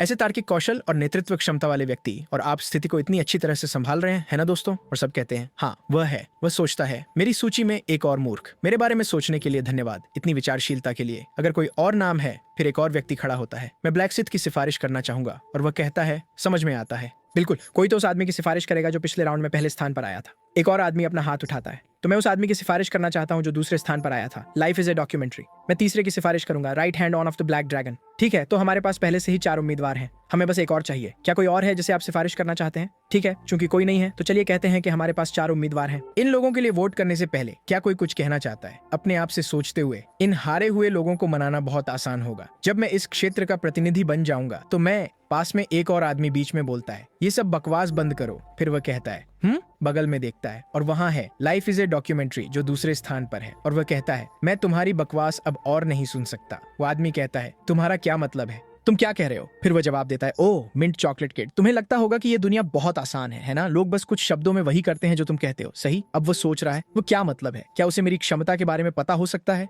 नहीं, वह किसी और कारण से बात कर रहा होगा। रैंक नंबर 2 आगे बढ़ता है। नरक में जाओ। तुम कौन होते हो ये तय करने वाले कि क्षेत्र का प्रतिनिधित्व कौन करेगा? तुम बदमाश उकसाने वाले। फिर वह आदमी जवाब देता है, ओह तुम पहले ही सीमा पार कर रहे हो। एक कहावत है कि व्यक्ति जिन शब्दों का उपयोग करता है वे उसका चेहरा और व्यक्तित्व होते हैं। क्या तुम्हें वाकई इतना शत्रुतापूर्ण होना जरूरी है? मिंट चॉकलेट सोचता है, बिल्कुल सही, शायद ये काम करेगा। लेकिन वह आदमी चिल्लाता है, ओह तुम बदमाश, क्या तुम सच में मुझे सबक सिखाने की कोशिश कर रहे हो? तुम बाहर होना चाहते हो, है ना? फिर वह सोचता है, क्या मेरी क्षमता उस पर काम क्यों नहीं कर रही? रुको, ऐसा नहीं हो सकता। वह सबकी ओर देखता है, ओह तुम सब बदमाश हो, तुम में से कोई भी वोट मत देना, समझे? मेरे लिए वोट करो या मैं तुम सबको नष्ट कर दूंगा। मिंट चॉकलेट वहां है, यह आदमी सच में बेढंगा है। क्या तुम्हें सच में लगता है कि लोग इस तरह बात करने पर तुम्हारी बात मानेंगे? He says or 18 posterous, खुद को शर्मिंदा करना बंद करो और गायब हो जाओ। वह ये सुनता है, एक सेकंड के लिए चुप रहता है, फिर उसकी गर्दन पकड़ ली जाती है। एक और बात कहो मेरे दोस्त। अब जमीन पर तड़पते हुए वह कहता है, मैंने तुम्हें बताया था, है ना? अगर तुम मुझसे उलझोगे तो मैं तुम्हें खत्म कर दूंगा। वह बेचारा मर जाता है और फिर वह घोषणा करता है, अगर तुमने मुझे वोट नहीं दिया तो तुम्हारा भी यही हाल होगा। सभी डरे हुए और सदमे में हैं। यह आदमी पागल है, ये एक हत्यारा है। फिर वह कहता है, तो क्या अगर कोई समस्या है तो मुझसे लड़ो। यह आदमी पागल हो गया है, वह पूरी तरह से पागल हो गया है। फिर वह हंसता है और कहता है, खैर चूंकि तुम बकवास करते रहोगे और लड़ोगे नहीं, लगता है कि तुम चाहते हो कि मैं आऊं। और अब वह आदमी निर्दयता से सबको खत्म कर रहा है। ये सबसे अच्छा है। कोई पुलिस नहीं, कोई रिपोर्टर नहीं, कोई कैमरा नहीं, मैं जितने लोगों को चाहूं मार सकता हूं। अगर तुमने मुझे वोट नहीं दिया तो मैं अगले राउंड में तुम्हें खत्म कर दूंगा, चाहे कुछ भी हो, समझे? सब लोग तनाव में हैं, तो हम क्या करें? वोट दो या खत्म हो जाओ। हो गया, अब वे डर के मारे मुझे वोट देंगे। इस तरह मैं प्रतिनिधि बनने की गारंटी दूंगा। ब्लैक साइथ, मैं इस कमीने को नीचे गिरा दूंगा जैसे ही मुझे अधिकार मिलेगा और मैं रैंक नंबर 1 बन जाऊंगा। इस बीच नायक शिकार पर है, पहले ही 265 राक्षसों को समाप्त कर चुका है, रून प्रभाव को अधिकतम कर रहा है और अनुभव बफ का पूरा लाभ उठा रहा है। खैर, ऐसा लगता है कि मैं लगभग स्तर 16 पर हूँ। नुकसान यह है कि चूंकि मैंने इतने स्तर प्राप्त कर लिए हैं, प्रगति अब धीमी हो रही है। पिछले 2 घंटों में 200 राक्षसों को मारने के बाद भी मैं मुश्किल से 2 स्तर बढ़ा पाया। अच्छी बात यह है कि यह काफी आसान रहा है ना? मेरे पास रीपर की रून और असैसिन की रून है। खैर, मुझे लगता है कि अब समय आ गया है। मतदान का समय समाप्त हो गया है। मतदान अवधि समाप्त हो गई है। शुरुआती क्षेत्र में सभी खिलाड़ियों को बुलाया जा रहा है। नायक और जो भी जंगल में थे वे टेलीपोर्ट होते हैं और जमीन पर पड़े लोगों का एक समूह देखते हैं। यहाँ क्या हुआ? आयरन कहता है, मुझे मत बताओ कि उस आदमी ने सबको हटा दिया। नायक, खैर लगता है इस बार फिर से चो जोंगसिक ने बढ़त ले ली। वह आदमी एक गिरोह का नेता है और इस जिले का दूसरा सबसे अच्छा लड़ाकू है। अफसोस की बात है कि उसकी शख्सियत बेकार है। एक टिक टिक करती टाइम बम को फटने से पहले हटाना हमेशा एक अच्छा विचार है, लेकिन अभी समय नहीं है। वह आदमी नायक के पास आता है। ब्लैक सिथ, तुम कहाँ थे? मैं तुम्हारा इतने समय से इंतजार कर रहा हूँ। तुम्हें क्या चाहिए? कुछ खास नहीं, मेरे पास एक सुझाव है। मैं सीधे मुद्दे पर आता हूँ। मेरी सेवा करो। तुम्हारी सेवा करूँ? बिल्कुल, अगर तुम मेरी सेवा करोगे तो मैं तुम्हारी जान बख्श दूंगा। नायक हंसता है, रुको, तो तुम कह रहे हो कि तुम अभी लड़ाई शुरू करना चाहते हो? घुटनों के बल बैठो और माफी मांगो, नहीं तो तुम यहाँ से बिना चोट के नहीं जाओगे। रैंक नंबर 2 वहाँ है। लगता है तुम अब भी पागल हो, तुम अपनी स्थिति को समझ नहीं रहे हो, लेकिन जब मैं प्रतिनिधि बन जाऊंगा। फिर नायक कहता है, क्या मेरी बात समझना मुश्किल है या तुम यहाँ से बाहर होने के बाद ही संतुष्ट होगे? वह दरांती निकालता है और वह आदमी हकलाता है, रुको, उसने वह हथियार कहाँ से लिया? चलिए, मैंने गलत व्यक्ति से पंगा ले लिया। नायक उसे घूरता है, क्या बात है? बिल्ली ने जीभ काट ली? वह आदमी जवाब देता है, तुम जानते हो कि मैं चो जोंगसिक हूँ, है ना? जोंगसिक गैंग का नेता। क्या तुम सच में सोचते हो कि मैं तुम्हारे जैसे किसी के सामने घुटने टेक दूंगा? अपने हथियार के साथ मुझ पर आओ। तुम, नायक सोचता है, लगता है वह हमेशा की तरह गर्म दिमाग का है। खैर, मजाक काफी हो गया। अगर मैंने अपनी ताकत दिखाई और वोट मिल गए तो चीजें जटिल हो जाएंगी, इसलिए मुझे चो जोंगसिक को प्रतिनिधि बनाना होगा ताकि मैं उसे तीसरे राउंड में इस्तेमाल कर सकूं। और ये भी कि ये लगभग समय है जब फरिश्ता प्रकट होगा। ठीक समय पर फरिश्ता दिखाई देता है। सभी मनुष्यों को यहाँ इकट्ठा करो। नायक कहता है, तुम्हारी किस्मत अच्छी है। अगर तुम जल्दी बाहर नहीं होना चाहते तो सोच समझकर चुनो कि किसे चुनौती देनी है। वह आदमी जम जाता है, मुझे लगभग दिल का दौरा पड़ गया, लेकिन मैं अभी के लिए तुम्हें छोड़ देता हूँ। बस इंतजार करो, जब मैं इस क्षेत्र का प्रतिनिधि बन जाऊंगा तो इस अपमान का 10 गुना चुकाऊंगा। फरिश्ता बोलता है, क्या आप सबने अपने प्रतिनिधियों का चयन कर लिया है? मुझे लगता है कि आपने पिछले 3 घंटों में सिर्फ बातें ही नहीं की हैं। बेशक, मुझे परवाह नहीं है कि कुछ अवांछनीय मनुष्य बाहर हो जाते हैं या नहीं। क्या हम मतदान शुरू करें? और इस तरह प्रतिनिधि के लिए मतदान शुरू होता है। आप एक व्यक्ति के लिए वोट कर सकते हैं और सबसे अधिक वोट पाने वाला व्यक्ति प्रतिनिधि बन जाएगा। मतदान करने के लिए बस उस व्यक्ति को देखें जिसे आप वोट देना चाहते हैं और वोट सोचें। जो खिलाड़ी 5 मिनट के भीतर वोट नहीं करेंगे उन्हें इस राउंड से अयोग्य घोषित कर दिया जाएगा और बाहर कर दिया जाएगा। मतदान शुरू होता है। हर कोई सोच रहा है हमें किसे वोट देना चाहिए। गैंगस्टर सोचता है, जैसा कि उम्मीद थी सब मुझे देख रहे हैं, लेकिन फिर वह देखता है कि एक लड़की उसे नहीं देख रही है। वह चिढ़कर कहता है, तुम मुझे क्यों नहीं देख रही हो? वो चौंक जाती है और वह चिल्लाता है, जो कोई भी मुझे नहीं देखेगा उसे हटा दिया जाएगा। नायक शांत रहता है, जितना संभव हो उतना कम ध्यान आकर्षित करने की कोशिश करता है, जबकि गैंगस्टर घोषणा करता है, अगर तुम वोट नहीं दोगे तो मैं खुद तुम्हें हटा दूंगा। मैंने देखा कि तुमने अपना सिर घुमाया, कोई बहुत ज्यादा कोशिश कर रहा है। मतदान समाप्त होता है। ठीक है, मतदान खत्म हो गया। अच्छा लगा कि आप में से किसी ने इसे टालने की कोशिश नहीं की। अब परिणाम देखते हैं। परी ताली बजाती है और परिणाम दिखाई देते हैं। गैंगस्टर वास्तव में जीत जाता है। जीवन एक डॉक्यूमेंट्री है। 2400 वोट। दूसरे स्थान पर नायक के साथ 2000 वोट। गैंगस्टर चिल्लाता है, मैं पहले स्थान पर हूँ, लेकिन क्या तुम मुझे बता रहे हो कि मुझे केवल 2400 वोट मिले और ब्लैक सिथ दूसरे स्थान पर है? उन कमीने, मैंने उन्हें मेरे लिए वोट करने को कहा था, लेकिन उन्होंने ब्लैक सिथ के लिए वोट किया। परी घोषणा करती है, खैर यहाँ परिणाम है। Life is a documentary. आप इस क्षेत्र के प्रतिनिधि हैं। चूंकि ऐसा है, मैं आपको अधिकार की शक्ति प्रदान करूंगा ताकि आप लोगों को आदेश दे सकें। फिर सिस्टम बोलता है, आप इस क्षेत्र के प्रतिनिधि बन जाते हैं। प्रतिनिधि के रूप में आपको आदेश देने का अधिकार दिया गया है। वो मुस्कुराता है और कहता है, अब आप मुझे खत्म न करने का पछतावा करेंगे ब्लैक सिथ। मैं सबको आदेश दूंगा कि उसे खत्म कर दें। लेकिन जब वो क्षमता को देखता है तो उसमें लिखा होता है, अस्थायी कौशल, कमांड अथॉरिटी। आप खिलाड़ियों को एक आदेश दे सकते हैं और उन्हें जबरन नियंत्रित कर सकते हैं। इसके प्रभाव में खिलाड़ी किसी भी परिस्थिति में आदेश का उल्लंघन नहीं कर सकता। उपयोग सीमा 10। ये क्षमता वर्ग वाले खिलाड़ियों पर काम नहीं करती।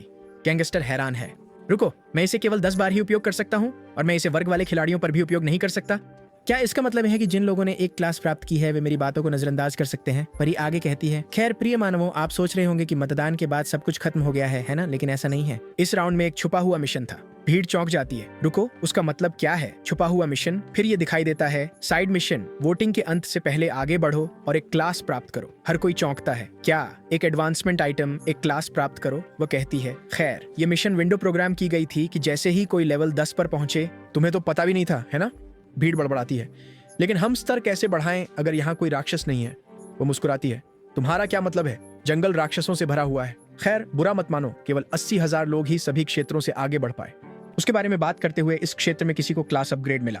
फिर लोग कहने लगते हैं, वाह, किसी ने पहले ही अपनी क्लास बदल ली। कौन? क्या हमें द्वितीयक मिशन के परिणाम देखने चाहिए यह जानने के लिए? वह अपनी उंगलियां चटकाती है और यह प्रकट होता है द्वितीयक मिशन राउंड 2 के लिए।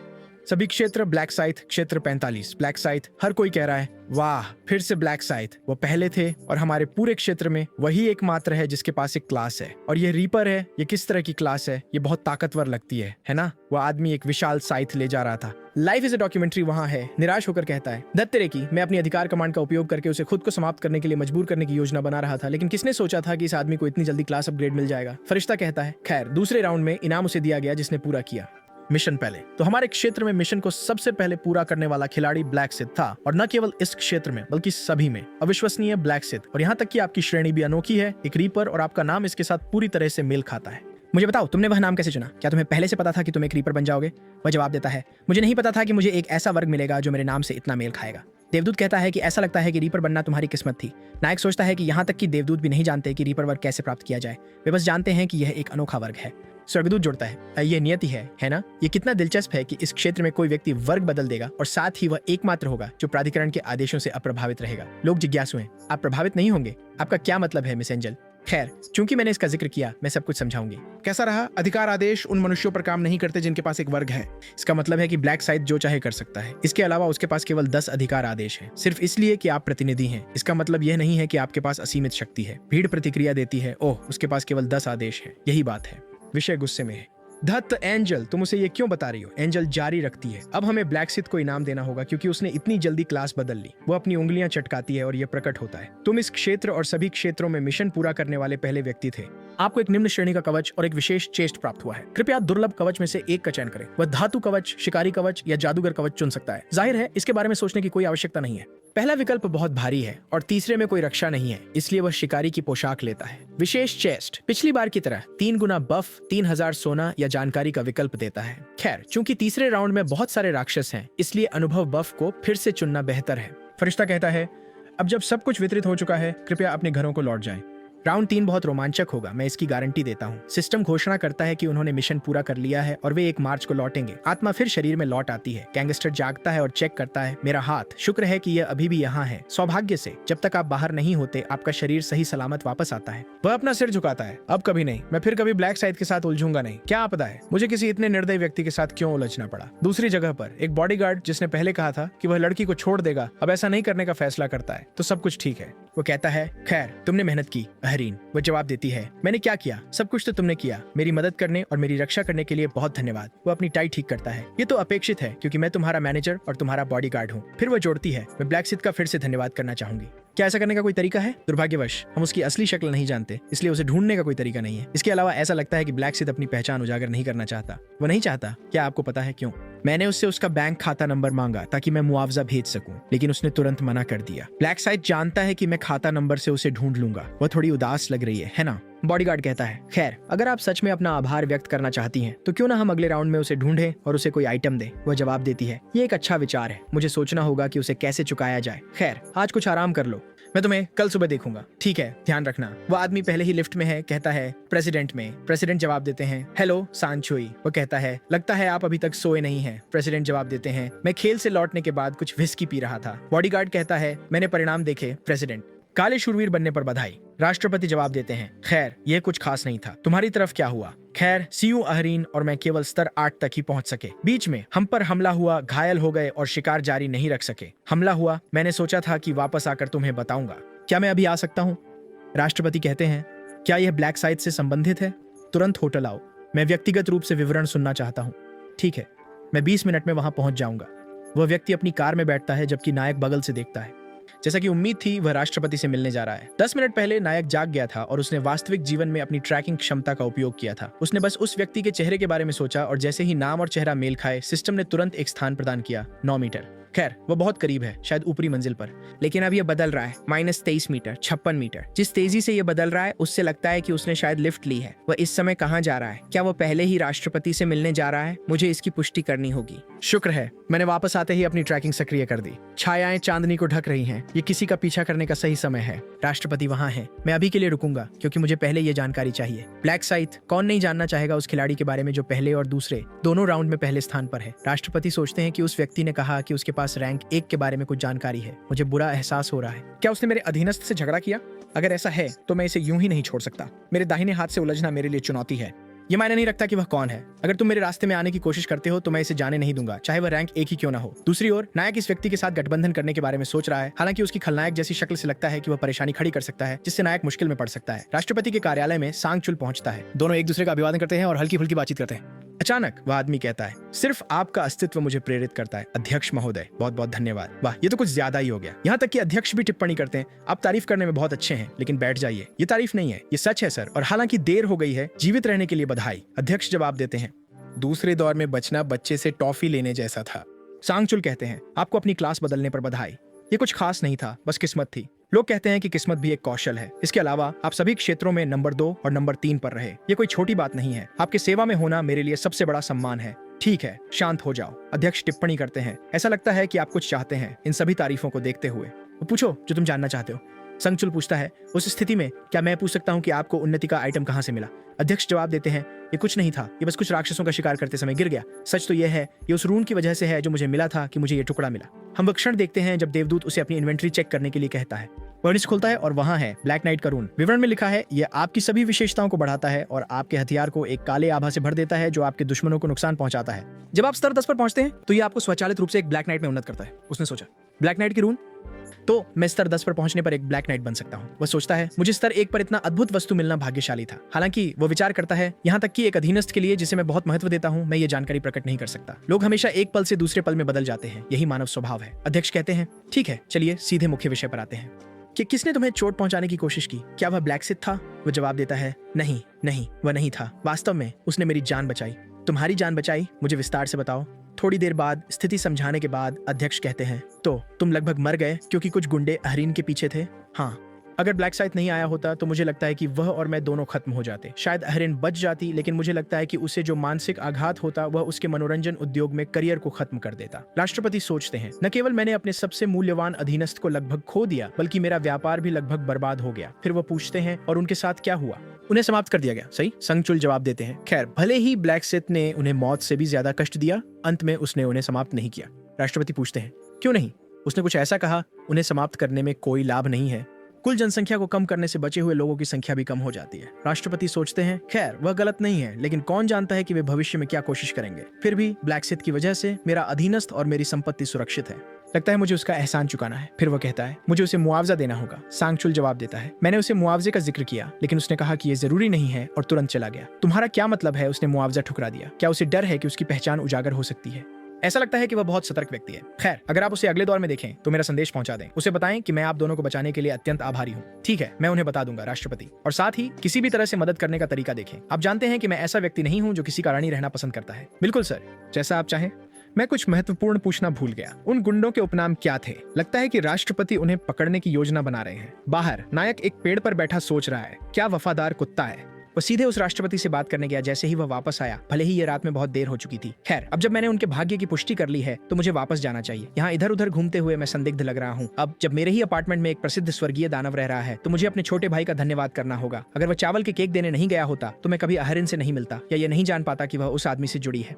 अगर मैं अपने पड़ोसियों का मुंह पर जो विश्वास है उसे सावधानी से संभालूं तो मैं उस आदमी का भी विश्वास जीत सकता हूँ। दूसरी ओर मुझे अभी भी ये सोचने की जरूरत है कि क्या मैं एक स्वर्गीय दानव को अंतिम दौर में ले जाना चाहता हूँ या नहीं। उसकी ब्लैक नाइट रून इतनी शक्तिशाली है, इसे हैक माना जा सकता है। समस्या इस रून को प्राप्त करने के नुकसान की है। आपको एक ब्लैक नाइट बनना पड़ता है और सबसे बुरी बात यह है कि काली आभा प्राप्त करने के बाद ब्लैक नाइट की शक्ति आपको एक विशेष ऊर्जा जिसे डार्क एनर्जी कहते हैं को रिचार्ज करना पड़ता है, जो सामान्य तरीकों से प्राप्त नहीं की जा सकती। ये स्पष्ट है कि आपको ऊर्जा पुनः प्राप्त करने के लिए दूसरों को समाप्त करना होगा। एक तरह से ये एक कौशल है जो उसके जैसे मनोरोगी के लिए उपयुक्त है और ऐसा व्यक्ति सहयोगी के रूप में होना थोड़ा खतरनाक है। फिलहाल मैं उसे सिर्फ एक उम्मीदवार के रूप में रखूंगा और जरूरत पड़ने पर उसका उपयोग करूंगा, क्योंकि उसके अलावा और भी कई प्रतिभाशाली लोग हैं। मैं उस महिला के बारे में भी सोच रहा हूं जो शायद उससे जुड़ी पुजारिन है। खैर, जैसे ही सूरज उगता है मैं इस पर काम करना शुरू करूंगा। क्या इस 24 पर जहां नायक ने लॉटरी टिकट खरीदे थे, एक आदमी सोच रहा है मैं क्या करूं। मासिक राजस्व इस दर पर आधा हो जाएगा। एक लड़की दरवाजा खोलती है और कहती है, पापा। वो जवाब देते हैं, ओह हाय जिले, तुम इतनी उदास क्यों हो? बस लॉटरी टिकट पूरी तरह से निलंबित हो गए हैं। बस ऐसे ही अचानक से। सरकार की प्रतिक्रिया कुछ हद तक समझ में आती है। ऐसा लगता है कि यह खिलाड़ियों की वजह से है। उन्हें नहीं पता कि उनके पास कौन सी क्षमताएं हैं, इसलिए यह खतरनाक है। फिर वह जोड़ती है, क्या तुम्हें याद है उस आदमी के बारे में खबर जिसने 4 बार लगातार पहला स्थान जीता था और उसका रहस्य?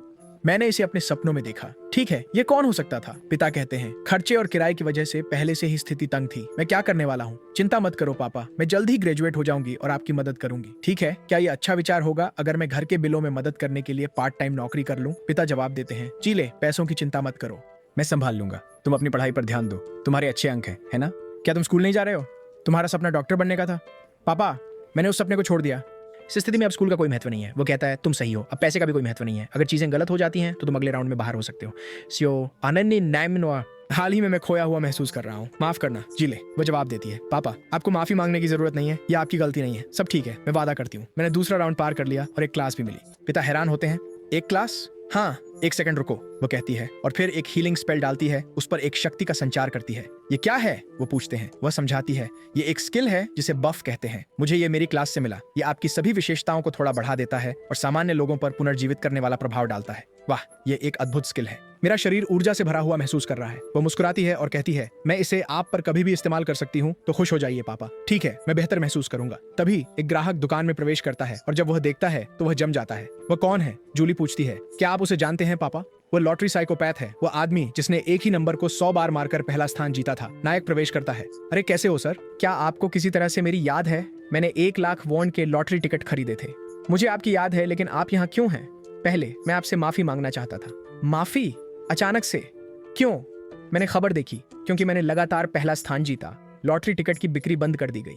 मैं यहाँ आपके स्टोर के लिए अनजाने में इतनी परेशानी पैदा करने के लिए माफी मांगने आया हूँ। दुकानदार जवाब देता है, इसकी चिंता मत करो, ये तुम्हारी गलती नहीं है। ऐसा नहीं है कि हम भूखे मर जाएंगे क्योंकि हम टिकट नहीं बेच सकते। नायक जवाब देता है, फिर भी मुझे इस स्थिति से आपको प्रभावित करने के लिए बुरा लग रहा है, इसलिए मैं कुछ मुआवजा देना चाहता हूँ, भले ही वह थोड़ी सी राशि हो। दुकानदार देखता है, ये क्या है? 10 मिलियन वॉन। पिता और बेटी दोनों चौंक कर कहते हैं, रुको, ठहरो, तुम्हें ये करने की जरूरत नहीं है, इसे वापस ले लो। नायक कहता है, कृपया इसे रख लो, जो मुझे यकीन है कि मैंने आपको परेशानी में डाला। वो मुड़ता है और चला जाता है। पिता कहते हैं, ओह ग्राहक, हे भगवान, मैं इतनी ज्यादा रकम कैसे स्वीकार कर सकता हूँ? जूली कहती है, पापा मुझे दीजिए, मैं इसे उसे वापस कर दूंगी। पिता सहमत होते हैं, ठीक है, जाओ और उसे वापस कर दो। नायक आगे चलता है और वह उसके पीछे दौड़ती है। माफ कीजिए, माफ कीजिए, 1 सेकंड रुकिए। वो मुड़ता है और वह कहती है, रियुमिन, क्या ये तुम हो? वो जवाब देता है, और तुम कौन हो? नहीं नहीं, मैं हूँ मिंजुली, हम एक ही क्लास में हैं। नायक कहता है, एक ही क्लास? तुम्हारा क्या मतलब है? तुम्हें अपनी ही क्लास के किसी व्यक्ति की याद नहीं? माफ करना, मुझे चेहरे याद रखने में बहुत अच्छा नहीं हूँ। बेशक ये एक झूठ है। मिंजुली जानती है कि वह उसकी कक्षा से है और वह दुकान के मालिक की बेटी है। उसे पहले से ही पता था कि उसे उसकी कक्षा का बफ मिलेगा। जब उसने पहली बार यह पता लगाया कि उसकी कक्षा की एक लड़की को इतनी मजबूत कक्षा मिली है तो वह प्रभावित हुआ कि किस्मत और संयोग इस तरह से मेल खा सकते हैं। वह दुकान पर इसलिए गया, उसने उसे याद न होने का नाटक किया और बाकी सब कुछ, ताकि उसे अपनी तरफ ला सके। वो कहती है, तो क्या हम कहीं बात करने जा सकते हैं? वो जवाब देता है, ठीक है, चलो ऐसा करते हैं। दोनों पार्क की बेंच पर बैठते हैं और वह उसे पैसे देती है। यहाँ, इसे वापस ले लो। वो जवाब देता है, लेकिन क्या ये वही पैसा नहीं है जो मैंने तुम्हें दिया था? हम इतना पैसा स्वीकार नहीं कर सकते। इसे वापस ले लो। नायक सोचता है 10 मिलियन वॉन वास्तव में एक बेतुकी राशि है, लेकिन मैंने इसे उन्हें यह जानते हुए दिया कि वे इसे स्वीकार नहीं करेंगे। चाहे उसकी परिस्थितियां कितनी भी कठिन क्यों ना हो, वह ऐसी व्यक्ति है जो दूसरों का कर्ज नहीं रखना चाहती। वह जोर देती है, इसे ले लो, मेरा हाथ दुख रहा है। वह कहता है, मैं इसे नहीं लूंगा। क्या? मैंने दुकान के मालिक से पहले ही कहा था कि मैंने वह पैसा सिर्फ इसलिए दिया क्योंकि मुझे इतनी परेशानी पैदा करने का बुरा लगा। यह मेरी अंतरात्मा के लिए कम से कम है। वह कहती है, लेकिन यह बहुत ज्यादा है। लेकिन तुम जानते हो, चाहे जितना भी हो, मैं सच में चाहता हूं कि तुम इसे रखो, नहीं तो मुझे हर बार इस स्थिति के बारे में सोचकर बुरा लगेगा। फिर वह कहती है, लेकिन यह बहुत बड़ा बोझ है, मैं इसे स्वीकार नहीं कर सकती। नायक सोचता है, यही कारण है कि मैं इसे तुम्हें दे रहा हूँ। वह कहता है, देखो, दुकान के मालिक से भी कह दो, ये मेरे लिए ज्यादा पैसे नहीं है, इसलिए तुम इसे बिना बोझ महसूस किए रख सकती हो। वह जवाब देती है, ओह, तुम हमेशा इतने परेशान क्यों करते हो? तुम क्यों? नायक बीच में रुकता है। ठीक है, हमारी बात हो गई है ना, मैं जा रहा हूँ। वह जल्दी से जवाब देती है, नहीं रुको, 10 मिलियन बहुत ज्यादा है, मैं 1 मिलियन ले लूंगी, क्या ये ठीक है? नायक जवाब देता है, लेकिन क्या तुम यह तय कर रही हो? जाओ दुकान के मालिक से पूछो। वह कहती है, ओह, मेरे पिताजी इतने पैसे से निश्चित रूप से असहज महसूस करेंगे। नायक पूछता है, तुम्हारे पिताजी? दुकान के मालिक तुम्हारे पिताजी हैं? हाँ, वह हैं। वाह, ये तो चौंकाने वाला है। मैं वहां हमेशा जाता हूँ। दिलचस्प। वह जवाब देती है, मेरे लिए भी यह दिलचस्प है, ये जानना कि लॉटरी का पहला स्थान विजेता मेरा सहपाठी है। नायक सोचता है, अरे सहपाठी? वह आगे कहती है, अरे क्या तुम्हें नहीं पता था कि हम एक ही कक्षा में हैं? जैसे ही तुम दुकान में आए मैंने तुम्हें पहचान लिया। वो माफी मांगता है, माफ करना, मैं चेहरों को पहचानने में सच में अच्छा नहीं हूँ। वैसे भी ये पहली बार है जब हमने वास्तव में बात की है ना? सही, वह मानती है। फिर वह कहती है, तो ये पहली बार है जब आपने मेरा नाम सुना है ना? हाँ, माफ करना। वह थोड़ी शर्मिंदा लगती है और नायक सोचता है, हालांकि मुझे बुरा लगता है कि मैं उसे नहीं जानने का नाटक कर रहा हूँ, मुझे ऐसा करना होगा ताकि वह मुझ में रुचि रखे। सिग्मा नायक ठंडा और गणनात्मक। वह खड़ी होती है और कहती है, मैंने आपको पहले भी बताया था और फिर से कहूंगी, मेरा नाम मिंजूली है, मैं तुम्हारी ही कक्षा में हूँ और ये मेरा चेहरा है, क्या तुम मुझे याद रखोगे? नायक जवाब देता है, मैं याद रखूंगा। वो बैठ जाती है हार मानते हुए। क्यों ऐसा लगता है जैसे मुझे वास्तविकता का एहसास हुआ है? मैं अपनी जिंदगी के साथ क्या कर रहा हूँ? मैं एक सहपाठी से अपना परिचय करा रहा हूँ, जब स्नातक समारोह बस आने ही वाला है। नायक कहता है, खैर, कम से कम अब हम एक दूसरे को जानते हैं। ऐसा नहीं है कि हम स्नातक के बाद बात नहीं कर सकते। वैसे तुम मुझे अपना नंबर क्यों नहीं दे देती? मेरा नंबर? हाँ, इसमें कोई समस्या है क्या? मुझे नहीं लगता कि सहपाठियों के लिए नंबर का आदान प्रदान करना अजीब है। तुम सही कह रहे हो। वह उसे अपना नंबर दे देती है। यह लीजिए। नायक जवाब देता है, खैर, लगता है कि हमारी मुलाकात किस्मत से हुई है, तो फिर से बात करेंगे। वह सहमत होती है, ठीक है। फिर वह कहता है, मुझे कुछ जरूरी काम है तो मैं जा रहा हूँ। जैसे ही नायक जाता है, उसे अचानक याद आता है, लिफाफा मैं उसे देना भूल गई। लेकिन फिर वह सोचती है, सोचना कि वह पूछेगा, मेरे नंबर के लिए इस तरह अचानक से पूछना, इसने मुझे पूरी तरह से चौंका दिया। मेरा दिल तेजी से धड़क रहा है। मुझे पता है कि उसने पूछा क्योंकि वह मुझे एक दोस्त के रूप में देखता है, लेकिन मुझे अभी भी रेमन पसंद है। मेरे साथ क्या हो रहा है? ये लोग भी कमाल के हैं। क्या मैंने अचानक लॉटरी जीत ली? नहीं, रुको, हम पता लगाएंगे क्यों। वह याद करती है, मैं उससे संयोग से मिली, फिर मैंने देखा कि कुछ लोग उसे लात मार रहे थे और अपमानित कर रहे थे। तुम कमीने, तुम पैसे नहीं लाए? हाँ, क्या तुम्हें लगता है कि मेरी बातें मजाक हैं? चारों ओर लाते हैं। और उसे याद आता है कि उसने सोचा, हे भगवान, मैंने पुलिस को बुलाया। 120। क्या ये इसलिए था क्योंकि मुझे उसके लिए अफसोस हो रहा था, या इसलिए कि मैंने ही घटना की रिपोर्ट की थी और देखना चाहती थी कि ये कैसे आगे बढ़ेगा? उसने ये सुनिश्चित करने के लिए रेयूमन का पीछा किया कि वह सुरक्षित घर पहुंच जाए। लेकिन जब उसने उसे पार्ट टाइम नौकरी करते हुए देखा जैसे कुछ हुआ ही नहीं, तो उसे एहसास हुआ कि वह जितना दिखता है उससे कहीं ज्यादा मजबूत है। उस पल से उसने उसमें रुचि लेना शुरू कर दिया, लेकिन कभी उससे बात करने की हिम्मत नहीं जुटा पाई। उसकी भावनाएं बढ़ती गईं, लेकिन वह हमेशा बहुत डरी हुई थी। किसने सोचा था कि हम इस तरह मिलेंगे? मुझे अब कुछ करना होगा। ये स्वर्ग द्वारा दिया गया एक मौका है, और 10 मिलियन प्राप्त करने के बाद मैं यह दिखावा नहीं कर सकता कि मैं उसे नहीं जानता। खैर, अगर ऐसा है तो क्या मुझे उसे मेरे साथ कुछ खाने के लिए पूछना चाहिए? यही तरीका है। आगे बढ़ो। बिस्तर पर लेटे हुए अपने फोन पर स्क्रॉल कर रहे नायक को बुलाओ। दत्त, उसने पहले ही कॉल कर लिया। चलो खाना खाने चलते हैं, चलो डिनर करते हैं, मैं भुगतान करूंगा। मेरे पास बहुत पैसा है, लेकिन मैं तुम पर इतना निर्भर नहीं रह सकता। नायक सोचता है, अच्छा, एक सकारात्मक संकेत। ऐसा लगता है कि उसे लगता है कि वह मुझ पर कुछ बकाया है और मुझे लंच कराना चाहती है। उसे सहयोगी बनाना और स्वाभाविक रूप से उसका दोस्त बनना आसान होगा। इस तरह मैं उसे बचा सकता हूँ और उसे 20वें राउंड तक ले जा सकता हूँ। वो जाने के लिए उठता है, पहले से ही एक प्राडा बैग लिए हुए। उसका भाई पूछता है, कहाँ जा रहे हो? मैं एक दोस्त से मिलने जा रहा हूँ। एक दोस्त? वो कोई लड़की तो नहीं है ना? और मैं लड़की से क्यों नहीं मिल सकता? मैं जा रहा हूँ, अलविदा। दोपहर का खाना खाना मत भूलना। भाई हैरान है, कोई तरीका नहीं है कि वो डेट पर जा रहा है। मुलाकात में नायक पूछता है, तो मांस कैसा है? वो जवाब देती है, क्या मांस? क्या तुम्हें पसंद है? हाँ, मुझे पसंद है। मुझे पसंद है तो बहुत खाओ।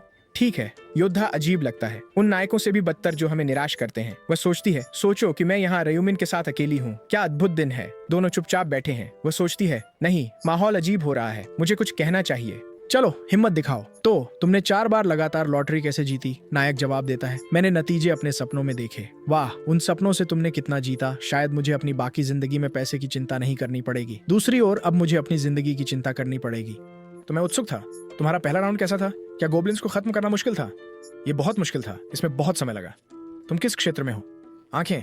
मुझे बाकी याद नहीं है, कुछ 5 पर खत्म होता है। ओह, मेरा 7 पर खत्म होता है। ये अफसोस की बात है। ऐसा लगता है कि हम वहाँ नहीं मिल पाएंगे। नायक सोचता है, निराश मत हो मेरे दोस्त, हम जरूर मिलेंगे। समय के साथ जैसे जैसे बचे हुए लोगों की संख्या घटेगी, क्षेत्र मिल जाएंगे। अब मैं उलझन में हूँ क्योंकि वह छुपाना चाहता है कि वह रैंक 1 का नायक है, लेकिन वह उसकी दोस्ती भी चाहता है और उसे अपनी टीम में शामिल करना चाहता है। तो चीजें जटिल हो रही हैं। तुम्हारा लेवल क्या है? वो पूछती है। मैं लेवल 10 पर हूँ। मैं भी लेवल 10 पर हूँ। क्या तुम्हें कोई क्लास मिली? अभी नहीं। और तुम्हें? खैर, मैं भाग्यशाली थी, मुझे एक क्लास आइटम मिला। इसे बफर कहते हैं। ओह, बफर, जैसे गेम्स में। नायक सोचता है, शुक्र है कि उसके पास फिर से बफर क्लास है। वह कहती है, क्या तुम इसे देखना चाहते हो? मेरे पास एक बफ है जिसे आशीर्वाद कहते हैं, जो आपके सभी आंकड़े बढ़ाता है। सच में? मुझे दिखाओ। वह उस पर बफ डालती है और वह आश्चर्यचकित होता है। वाह, ये चीज अद्भुत है। ये सभी आंकड़े 3 घंटे के लिए 50% बढ़ा देती है। हाँ, मुझे उसे 20वें राउंड तक ले जाना है। नायक कहता है, जैसा कि एक अनोखी क्लास से उम्मीद थी, प्रभाव उत्कृष्ट है। वह टिप्पणी करता है, वाह, यह अविश्वसनीय है। नायक जानता है कि जब वह स्किल को अधिकतम करेगी तो प्रभाव दोगुना हो जाएगा, 100% तक पहुंच जाएगा, लेकिन यह तब होगा जब वह इसे पूरी तरह से लेवल अप करेगी। फिर भी वह खुश है कि उसने उस पर बफ का उपयोग किया। मैं इसी वजह से उसे ढूंढ रहा था।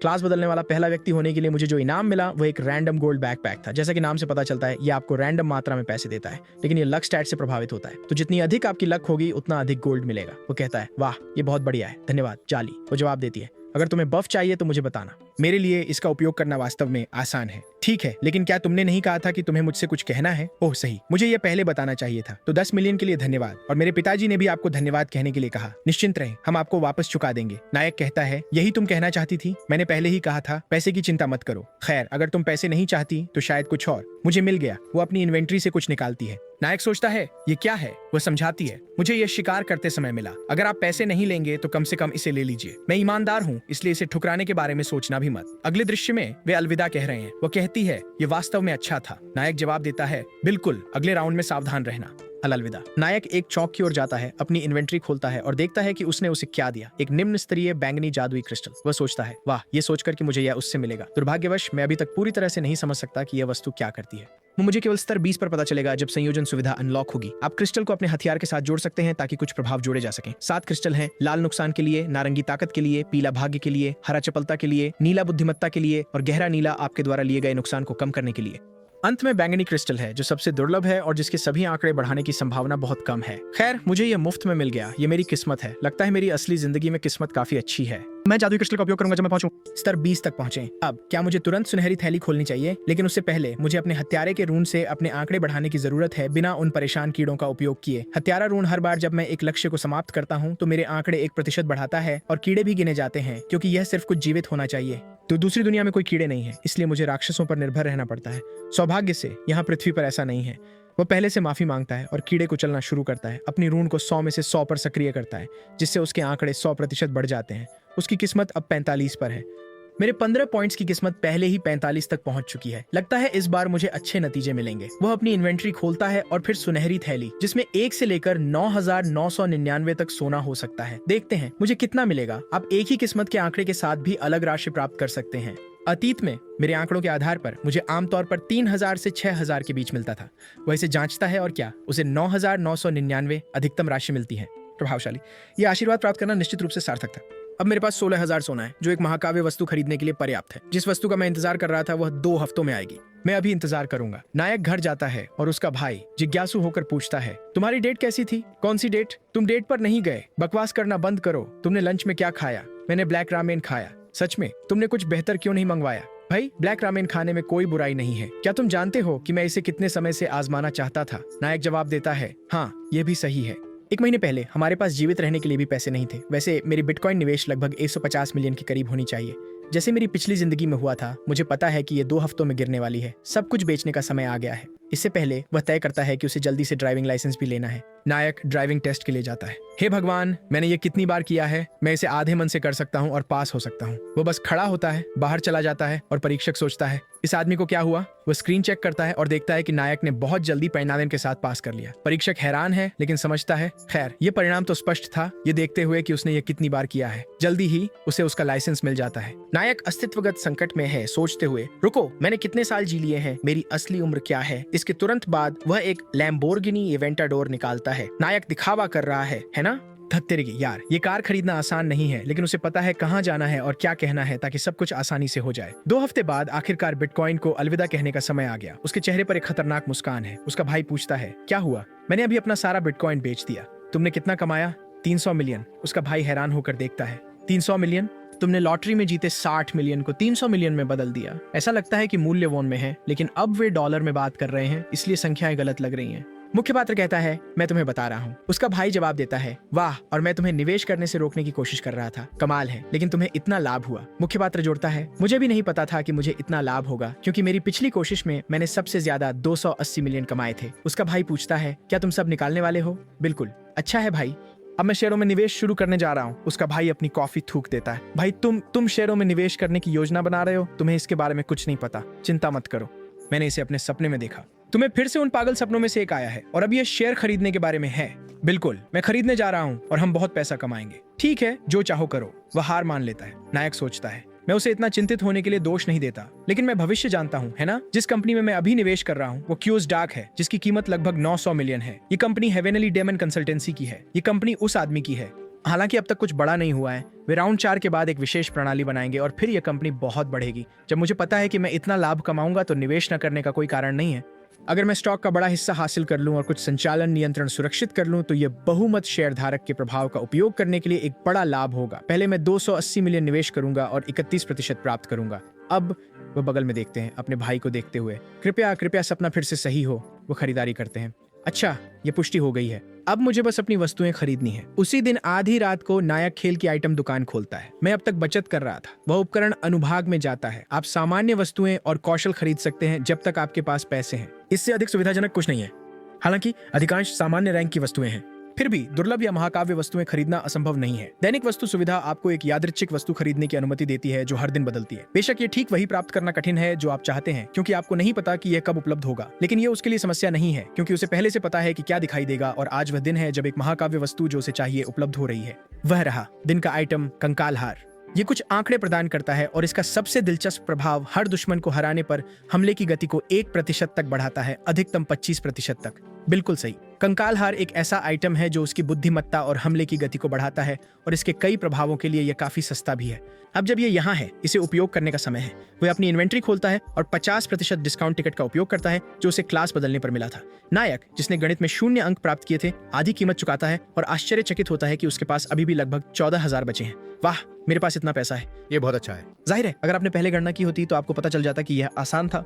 मूल रूप से वह जो बचा था उससे सामान्य उपकरण का सेट खरीदने की योजना बना रहा था, लेकिन अगर वह और 6,000 बचा लेता है तो वह एक और कौशल खरीद सकता है, और यह कौशल किसी भी सामान्य उपकरण से कहीं बेहतर है। मुझे जितनी जल्दी हो सके 6,000 सोना कमाना है। शुक्र है तीसरा राउंड राक्षसों से भरा है। समय बीतता है और अंततः मार्च के पहले दिन सभी को स्थानांतरित कर दिया जाता है। समूह टेलीपोर्ट होता है और पहले से ही नाराज है। धत्त तेरी की, हमें फिर से वापस लाया गया है। यार, ये तो जंगल भी नहीं है। हम कहाँ हैं? आसपास का क्षेत्र एक खंडहर गांव जैसा दिखता है जो एक किले से घिरा हुआ प्रतीत होता है। ये किले के द्वार जैसा दिखता है। वहाँ वो क्रिस्टल क्या है? इस सेटअप को देखते हुए वे हमसे तीसरे राउंड में क्या करने के लिए कहेंगे? नायक सोचता है कि यह जगह सभी के लिए अपरिचित है, इसलिए वे सभी चिंतित हैं, सिवाय चोजोंग सिक के। वही एकमात्र है जो नर्वस नहीं है। लोग बड़बड़ाते हैं, अरे क्या वो आदमी हमारे क्षेत्र का प्रतिनिधि नहीं है? हाँ, वो लाइफ इज अ डॉक्यूमेंट्री है। वो किसी गैंग का नेता है, याद है? उसने तलवार उठाई और बहुत से लोगों को धमकाना शुरू कर दिया। उन्हें ब्लैक साइड को कमांडर बनने देना चाहिए था। देखो, तुम क्या कह रहे हो यार? उसके पास अधिकार है, वो तुम्हें सुन सकता है, पता है? तो क्या वो उस अधिकार का इस्तेमाल केवल 10 बार कर सकता है? तुम डरे हुए क्यों हो? लाइफ इज अ डॉक्यूमेंट्री उन्हें सुनता है और तुरंत सभी को चुप रहने का आदेश देता है। समूह फुसफुसाता है, ओह नहीं, वो पहले से ही चिल्ला रहा है। क्या उसे लगता है कि हम पर चिल्लाना डरावना है? वो फिर से चिल्लाता है, चुप रहो। किस बेवकूफ ने यह कहा? दत्त, मुझे पता था कि ऐसा होगा। उस शापित देवदूत ने जरूर मेरी कमजोरियों को सबके सामने उजागर कर दिया होगा। उसी समय गिरोह का नेता, प्रतिभाशाली व्यक्ति अंदर आता है। ठीक है, बस अब बहुत हुआ। यामिन, तुम्हारा क्या मामला है? लाइफ इज अ डॉक्यूमेंट्री, जो मेरा मतलब है ह्यून निम, मैं जोंगसिक गैंग का नेता जोंगसिक सीनियर निम आपसे मिलने आया हूँ। ठीक है, तो तुम किस समूह और परिवार से हो सीनियर निम? मैं अभी तक आपके परिवार का हिस्सा नहीं हूँ। मैं सिर्फ एक 20 साल का आदमी हूँ जो गैंगस्टर बनना चाहता है। क्या? रुको, इस बच्चे का सपना गैंगस्टर बनना है? ये किस तरह का पागल है? फिर बच्चा कहता है, आप मेरे आदर्श हैं और मैं हमेशा चाहता था कि मेरी गैंग आपके गुट का हिस्सा बने। दूसरा आदमी जवाब देता है, रुको, तो तुम क्या? इससे पहले कि वह पूरा कर सके, बच्चा जमीन पर गिर जाता है। मैं आपकी सेवा करना चाहता हूँ। मैं जीवन भर आपको अपना मार्गदर्शक मानकर सेवा करना चाहता हूँ, कृपया मुझे स्वीकार करें। वो आदमी मुस्कुराता है। मैंने अपनी जिंदगी में पागल देखे हैं, लेकिन ये पहला पूरा साइकोपैथ है। फिर भी मुझे इस तरह का जुनून पसंद है। अरे खड़े हो जाओ। जी सर। क्या तुम पागल हो बच्चे? क्या तुम्हें नहीं पता कि यहाँ मेरी छवि खराब हो चुकी है और फिर भी तुम मेरे साथ रहना चाहते हो? मुझे इसकी परवाह नहीं है भाई। मैं आपकी इज्जत करता हूँ। अगर आप मुझे स्वीकार करते हैं तो मुझे परवाह नहीं कि कौन हमें घूरता है। वो उसे देखता है और कहता है, मुझे तुम्हारा जवाब पसंद आया। ठीक है, मैं तुम्हारी जिम्मेदारी लेता हूँ। बच्चे, धन्यवाद सर, ये मेरे लिए सम्मान की बात है। भीड़ बड़बड़ाती है। वाह, वह आदमी लाइफ इज अ डॉक्यूमेंट्री में शामिल हो गया। वो सच में पागल है। देखो वह कितना खुश है। नायक देखता है। वह फिर से झोंक सिक के साथ मिल रहा है। ये अच्छा हो सकता है। जल्द ही परी प्रकट होती है। सभी मनुष्य यहाँ हैं। चलो देखते हैं। पिछली बार से 90 कम है। सभी प्रतिक्रिया देते हैं 90। उसका क्या मतलब है? कोई फालतू बातें नहीं, वह कहती है। चलो शुरू करते हैं। तीसरा राउंड, मुख्य मिशन। 3 घंटे के लिए अवशेष की रक्षा करें। पूरे खेल में 856 मिलियन खिलाड़ियों में से केवल 214 मिलियन ही जीवित रह सकते हैं। इस क्षेत्र में केवल 1/4 ही जीवित रह सकते हैं। भीड़ हैरान है। क्या हमारे पास कम लोग हैं? ये कैसे हुआ? वो जवाब देती है, ऐसा नहीं है कि इतने युवा इंसान उम्र के कारण बाहर हो गए होंगे, है ना? लगता है कि आप वास्तविकता में लड़ रहे थे। इंसान क्या करते हैं ये मेरी चिंता नहीं है। कोई कुछ अजीब देखता है। 1 सेकंड रुको। खिलाड़ी राउंड के लिए सर्वाइवल लिमिट चेक करते हैं और देखते हैं, क्या केवल 1200? अरे ये तो सभी का 1/4 है। एंजल, क्या कोई गलती है? वो हंसने लगती है। गलती? अफसोस, लेकिन कोई गलती नहीं है। तुम डर गए हो क्योंकि बचे हुए लोगों की संख्या बहुत कम है। लेकिन क्या तुम भूल गए? नियम स्पष्ट है, हर राउंड में केवल आधे ही बचते हैं। हालांकि आप सभी पिछले दौर में बच गए थे, इसलिए स्वाभाविक रूप से इस बार केवल 1/4 ही बचेंगे ताकि संतुलन बना रहे। कोई चिल्लाता है, लेकिन वह उसे बीच में ही रोक देती है। अरे ठगा हुआ महसूस मत करो। आपको बस शीर्ष 25% में आने के लिए कड़ी मेहनत करनी होगी। काफी समझाया। अब इस राउंड के बारे में बात करते हैं। हर 30 मिनट में 4 द्वारों से राक्षस प्रकट होंगे। उनका लक्ष्य गांव के केंद्र में स्थित अवशेष है। राक्षसों की 5 लहरें होंगी और आपको अवशेष की रक्षा के लिए अपनी शक्तियों को मिलाना होगा।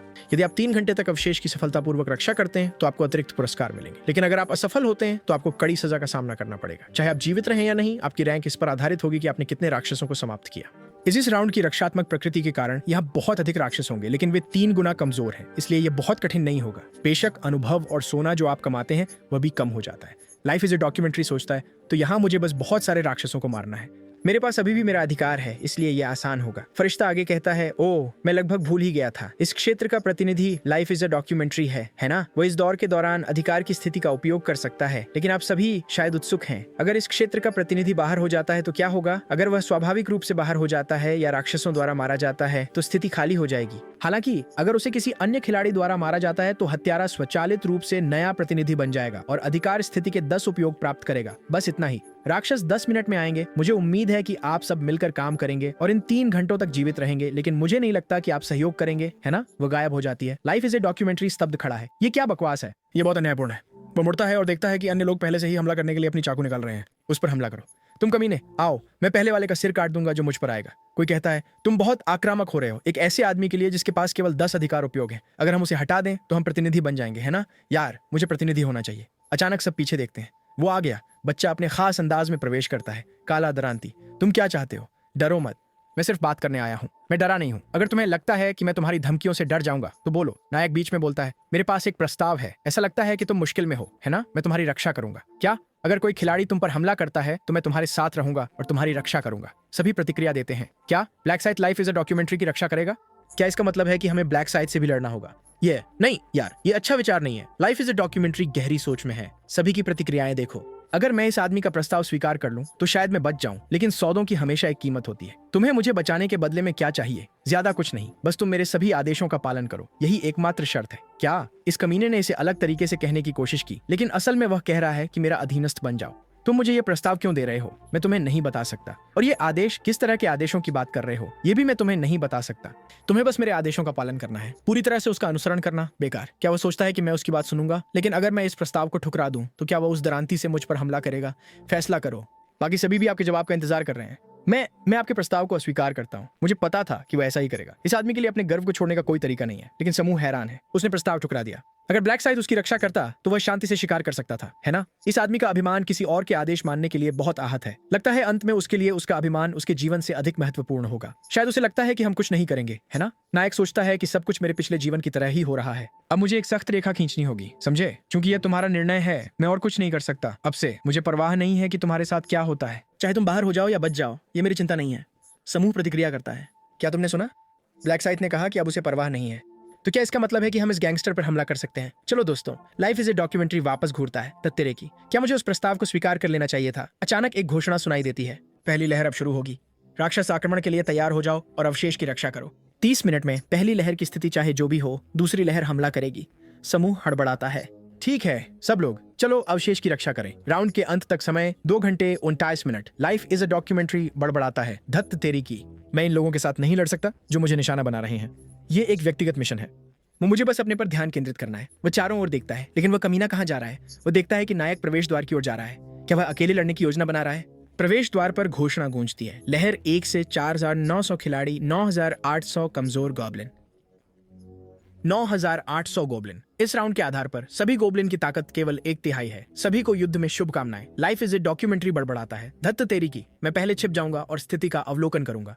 लेकिन ब्लैक साइड क्यों चल रहा है? क्या वह सच में अकेले ही प्रवेश द्वार पर गोब्लिन्स से लड़ने जा रहा है? भले ही प्रवेश द्वार संकरा हो, कम से कम 10 एक बार में गुजर सकते हैं। क्या वह सच में सोचता है कि वह एक साथ 10 को संभाल सकता है? वह देखता है कि नायक गोब्लिन्स का इंतजार कर रहा है। वह पागल कमीना। वह सिर्फ इसलिए आत्मविश्वास से भरा हुआ है क्योंकि वह एक स्तर ऊपर है। वह शायद कुछ को मार देगा और फिर जब स्थिति कठिन हो जाएगी तो भाग जाएगा। यह निश्चित है। गोब्लिन्स पास आ रहे हैं। नायक अपनी दरांती निकालता है और एक साथ 3 को काट देता है, उन्हें चीर देता है। लाइफ इज ए डॉक्यूमेंट्री अविश्वास में देखता है जैसे ही गॉब्लिन उसकी ओर छलांग लगाते हैं। समय धीमा लगता है। नायक कूदता है और हवा में ही उन्हें काट देता है। रुको, क्या ब्लैक साइड सच में इतना ताकतवर है? मुझे नहीं लगता कि अगर मैं स्तर 16 तक भी पहुंच जाऊं तो मैं ऐसा हो पाऊंगा। मैं यहाँ खड़ा नहीं रह सकता। मुझे भी जल्दी से मजबूत होना शुरू करना होगा। अधिकांश खिलाड़ी गोब्लिन्स से लड़ने में व्यस्त हैं। दूर से कोई चिल्लाता है, उस तरफ को रोकें, पश्चिमी द्वार पर हमला हो रहा है। उन्हें रोकें। चलो। लाइफ इज अ डॉक्यूमेंट्री सोचता है, मुझे जल्दी नीचे जाना होगा। ये मेरा मौका है कुछ गोब्लिन्स को मारने का। आओ यहाँ, तुम अनुभवी कमीने। वो बड़बड़ाता है, एक गोब्लिन को काटता है और फिर दूसरे को। मेरे डिटेक्शन रून की वजह से मैं आसानी से अनुमान लगा सकता हूँ कि वे कैसे कार्य करेंगे। अचानक एक तीर उड़ता है। क्या? एक तीर? कहाँ से? मैंने कोई गोब्लिन धनुष के साथ नहीं देखा। वो कमीना कौन था? धत्तेरे की। मैंने नहीं देखा कि वो कौन था। अगर मैंने उसे पकड़ लिया तो उसकी पसलियों में छुरा घोंप दूंगा। पकड़ लिया दोस्तों, मैंने उसे पकड़ लिया। वो अपना भाला निकालता है और उस आदमी के सीने में वार करता है। उसे हर जगह छुरा घोंपता है। मैं तुम्हें खत्म कर दूंगा। वो एक और आदमी को देखता है जो धनुष पकड़े हुए उसे घूर रहा है। जरूर वही कमीना होगा। अपना भाला निकालकर वो उसे भी सिर पर मारता है। धत्त तेरी, ये सोचकर कि मुझे खिलाड़ियों की तुलना में राक्षसों की अधिक चिंता करनी पड़ेगी। अगर मैं इस बेकार चीज का प्रतिनिधि नहीं बना होता तो मैं यह पद किसी और को दे देता। शायद मुझे ब्लैक सिथ का प्रस्ताव स्वीकार कर लेना चाहिए था। नहीं, एक आदमी को अपनी शान बनाए रखनी चाहिए। मैं उस कमीने के आगे कभी नहीं झुकूंगा। कोई ना कोई समाधान होना चाहिए। बिना खिलाड़ियों की चिंता किए शांति से शिकार करने का कोई तरीका। वो कमीना, रुको, वो इस क्षेत्र में तीसरे स्थान पर है। मेरे दाहिने हाथ में ब्लैक ड्रैगन फ्लेम है ना? ये तुम ही होगे। अरे क्या हो रहा है? मेरे हाथ में ब्लैक ड्रैगन फ्लेम, अब से मेरी रक्षा करो। इस बीच नायक कंकाल पेंडेंट के प्रभावों से लाभान्वित होकर उसकी हमले की गति 25% बढ़ गई है। तुमने एक गोब्लिन को समाप्त कर दिया। वर्तमान हत्याएं 100 में से 502। 3 अनुभव बफ लागू कर रहे हैं। सभी आंकड़े हत्यारे ऋण के कारण 100% बढ़ गए हैं। 3.33 सोना कमाया और अतिरिक्त 1.66। नायक अपनी स्थिति विंडो की जांच करता है। मैंने अब तक लगभग 2000 सोना कमा लिया है। इस गति से मैं दूसरी लहर तक आसानी से 20,000 तक पहुंच सकता हूं। नहीं, मुझे इस बार और भी अधिक कमाना होगा ताकि 2 सामान्य क्षमताएं खरीद सकूं। अगर मैं कर सकता तो मैं पहले से ही इनर थॉट्स रून भी ले लेता। एक और गोब्लिन प्रकट होता है। नायक उसे घूरता है और उसकी छाती पर वार करता है। गोब्लिन पीछे हटने लगते हैं। अरे तुम नहीं आ रहे हो? ठीक है, अगर तुम नहीं आ रहे हो तो मैं जा रहा हूँ। वो आगे बढ़ता है, काटता और वार करता है, उन्हें गिरा देता है। इस बीच अवशेष के पास कोई पूछता है, वह आवाज क्या है? क्या कुछ हुआ? गोब्लिन गायब होने लगते हैं। तुमने पहली लहर को सफलतापूर्वक बचा लिया। बचे हुए 3933, समाप्त 967। प्रत्येक बचे हुए को इनाम के रूप में 500 सोना मिलता है। हम बच गए, लेकिन 967 पहले ही समाप्त हो चुके हैं। कमजोर गोब्लिन्स को भी कम नहीं आंकना चाहिए, लेकिन वह कहाँ है? मिल गया। जो जोंगसिक, वह अभी भी जीवित है। उसके लिए अगले दौर से गुजरना कठिन होगा। जोंगसिक बड़बड़ा रहा है। कमबख्त, वे गोब्लिन्स को निशाना नहीं बना रहे हैं। ये कमीने बस मुझे खत्म करना चाहते हैं। एक और आ रहा है। वह एक कुल्हाड़ी चलाने वाले खिलाड़ी से कंधे पर चोट खाता है। अच्छा है कि ये मूर्ख मुझे बचा रहे हैं। आदेशों की वजह से वे मुझे मांस की ढाल की तरह मान रहे हैं। शायद मैं बच जाऊं। गैंगस्टर पूछता है, ह्यून निम, आप ठीक हैं? इस कमीने को देखो, बिना आदेश के ही मुझे बचा रहा है। दत्तेरे की, मैं बहुत खून खो रहा हूँ। क्या मैं वास्तव में अंतिम चरण तक पहुंच सकता हूं? जो भी हो, मैं इस गड़बड़ी से बच जाऊंगा और सबको साबित कर दूंगा कि मैं यहाँ सबसे मजबूत हूं। दूसरी लहर 3933 खिलाड़ी बनाम 7866 गोब्लिन और हॉब गोब्लिन। राउंड के आधार पर वे कमजोर हो गए हैं। इस लड़ाई में शुभकामनाएं। नायक गोब्लिन का सामना करता है। अपनी दरांती के एक ही झटके में वह उनमें से 5 या 6 को काट देता है। वह आगे बढ़ता है और 3 और को काट देता है। आप स्तर 20 पर पहुंच गए हैं। आपकी रैंक प्रशिक्षु से नियमित में बढ़ गई है। अब आप संयोजन फंक्शन का उपयोग कर सकते हैं। आखिरकार स्तर 20। अब मैं वस्तुओं को मिलाकर अनोखी वस्तुएं बना सकता हूं जो दुकान में उपलब्ध नहीं है। आपकी रैंक बढ़ने के इनाम के रूप में डेथ सील क्षमता को मजबूत किया गया है। डेथ सील से अतिरिक्त नुकसान 100% से बढ़कर 120% हो गया है। इसके अलावा आपको रीपर की विशेष क्षमता नाइट ऑफ डेथ प्राप्त हुई है। प्रभाव आसपास के अंधकार को हार्नेस करते हुए आप अपने चारों ओर 500 मीटर की सीमा में एक कृत्रिम रात बनाते हैं। आपकी अगली क्षमता स्तर 40 पर अनलॉक होगी। डेथ सील की वजह से 120% डैमेज और अब एक नई क्षमता भी। नाइट ऑफ डेथ की सबसे अच्छी बात यह है कि यह रीपर रून के साथ पूरी तरह से काम करता है, जो रात में मेरी हमले की गति को 50% बढ़ा देता है। हथियारों से लैस गोब्लिन्स का एक झुंड पास आता है। आओ, मैंने अभी एक नई क्षमता सीखी है। वह नाइट ऑफ डेथ को सक्रिय करता है, क्षेत्र को अंधेरे में डुबो देता है। गोब्लिन्स भ्रमित होकर इधर उधर हाथ पैर मारते हैं। नायक तेजी से चलता है, यहाँ वहाँ वार करता है। गोब्लिन्स खो जाते हैं, असहाय होकर इधर उधर देखते हैं। एक के बाद एक वे गिरते जाते हैं। पूरी तबाही। तुमने दूसरी लहर को पार कर लिया। 3,243 खिलाड़ी बचे हैं। 590 बाहर हो गए। हर बचे हुए खिलाड़ी को 500 सोना मिलेगा। क्या दूसरी लहर पहले ही खत्म हो गई? क्या मुझे आराम करते समय अपनी कौशल खरीदनी चाहिए? खरीदारी। पहली कौशल जो मुझे खरीदनी है वह है उपस्थिति का पता लगाना। इसके साथ मैं अपने 30 मीटर के भीतर किसी को भी महसूस कर सकता हूँ। फिलहाल यहाँ केवल गोब्लिन की लाशें हैं। क्या मुझे और 20,000 सोना बचाना चाहिए? तीसरी लहर 3,300 खिलाड़ी बनाम 6,686 कमजोर हब गोब्लिन्स। यहाँ जल्दी से काटो। छाती में छुरा घोंपा। आपने सफलतापूर्वक तीसरी लहर को पार कर लिया। चौथी लहर में 3,001 खिलाड़ी बनाम 6,002 हॉगॉब्लिन और ग्नोल्स। भविष्य का गैंगस्टर इधर उधर छुरा घोंप रहा है जबकि अन्य जीवन को घेर रहे हैं। ये एक डॉक्यूमेंट्री है। आपने चौथी लहर को पार कर लिया। बस एक और लहर, बस एक और घंटा। अगर मैं ये 1 घंटा सहन कर सकता हूँ तो मैं इसे कर लूंगा। मैंने पहले ही अपने सभी 10 अधिकार आदेशों का उपयोग कर लिया है। अब जब तक वे मेरी रक्षा करते हैं मेरी जान खतरे में नहीं होगी। लहर 5 2,700 खिलाड़ी बनाम 10,000 कमजोर ग्नोल्स। 10,000 इतने सारे क्यों? इस राउंड के आधार पर वे कमजोर हैं। सभी को शुभकामनाएं। मुझे चिंता करने की जरूरत नहीं है। ये मेरे लिए एक अवसर है। मैं अब एक रिकॉर्ड बनाऊंगा। मुझे और मजबूत होना है और उन कमीने लोगों को गिराना है जिन्होंने मुझे खत्म करने की कोशिश की। वो चारों ओर देखता है, ये देखते हुए कि उसने पहले जिन लोगों को आदेश दिया था वे अपने सीने पर वार सह रहे हैं। वो वहां है। वो क्षेत्र का प्रतिनिधि है। हमें उसे अभी खत्म करना होगा। कमीने, मुझे उनसे बचाओ। वो 2 खिलाड़ियों को पकड़ता है।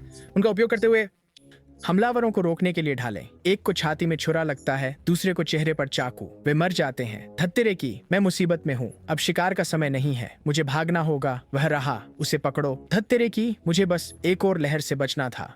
बस एक और। वह नायक की ओर सीधा दौड़ता है। ब्लैक साइड, अरे ब्लैक साइड, मैं तुम्हारा प्रस्ताव स्वीकार करता हूँ दोस्त। मैं तुम्हारे आदेश पर कुछ भी करूंगा, लेकिन कृपया मेरी रक्षा करो। मैंने कहा कि मैं तुम्हारा प्रस्ताव स्वीकार करता हूँ ब्लैक साइड। जवाब दो मुझे। मैं मना करता हूँ। मैंने पहले ही कहा था कि अब मुझे तुम्हारी परवाह नहीं है, लेकिन आपने प्रस्ताव दिया था। मैंने कहा कि मैं समर्पण कर दूंगा।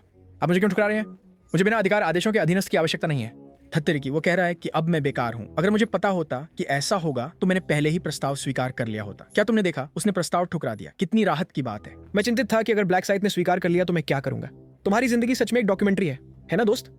अब जब वो फंस गया है तो ये आसान होगा। अगर तुम मुझ पर आना चाहते हो तो ठीक है। मैं खत्म होने से पहले कम से कम तुम में से एक को गिरा दूंगा। गैंगस्टर प्रतिभा कदम रखता है। सियोन डेनिम, तुम संघर्ष कर रहे हो, है ना? चिंता मत करो, मैं तुम्हारी मदद करूंगा। दोस्त वांग यांगमिन, मुझे पता था कि मैं तुम पर भरोसा कर सकता हूँ। अगर मैं इससे बच गया तो तुम निश्चित रहो कि मैं एक घूंसा मुंह पर पड़ता है और वह जमीन पर गिर जाता है। सियोन डेनिम, आराम करो। तुम्हारी मौत बिल्कुल भी दर्दनाक नहीं होगी। कमीने और घूंसे, लगातार प्रहार। धिक्कार है ये सोचकर कि मैं जो जंग सिख इस तरह के कमीने द्वारा धोखा खाऊंगा।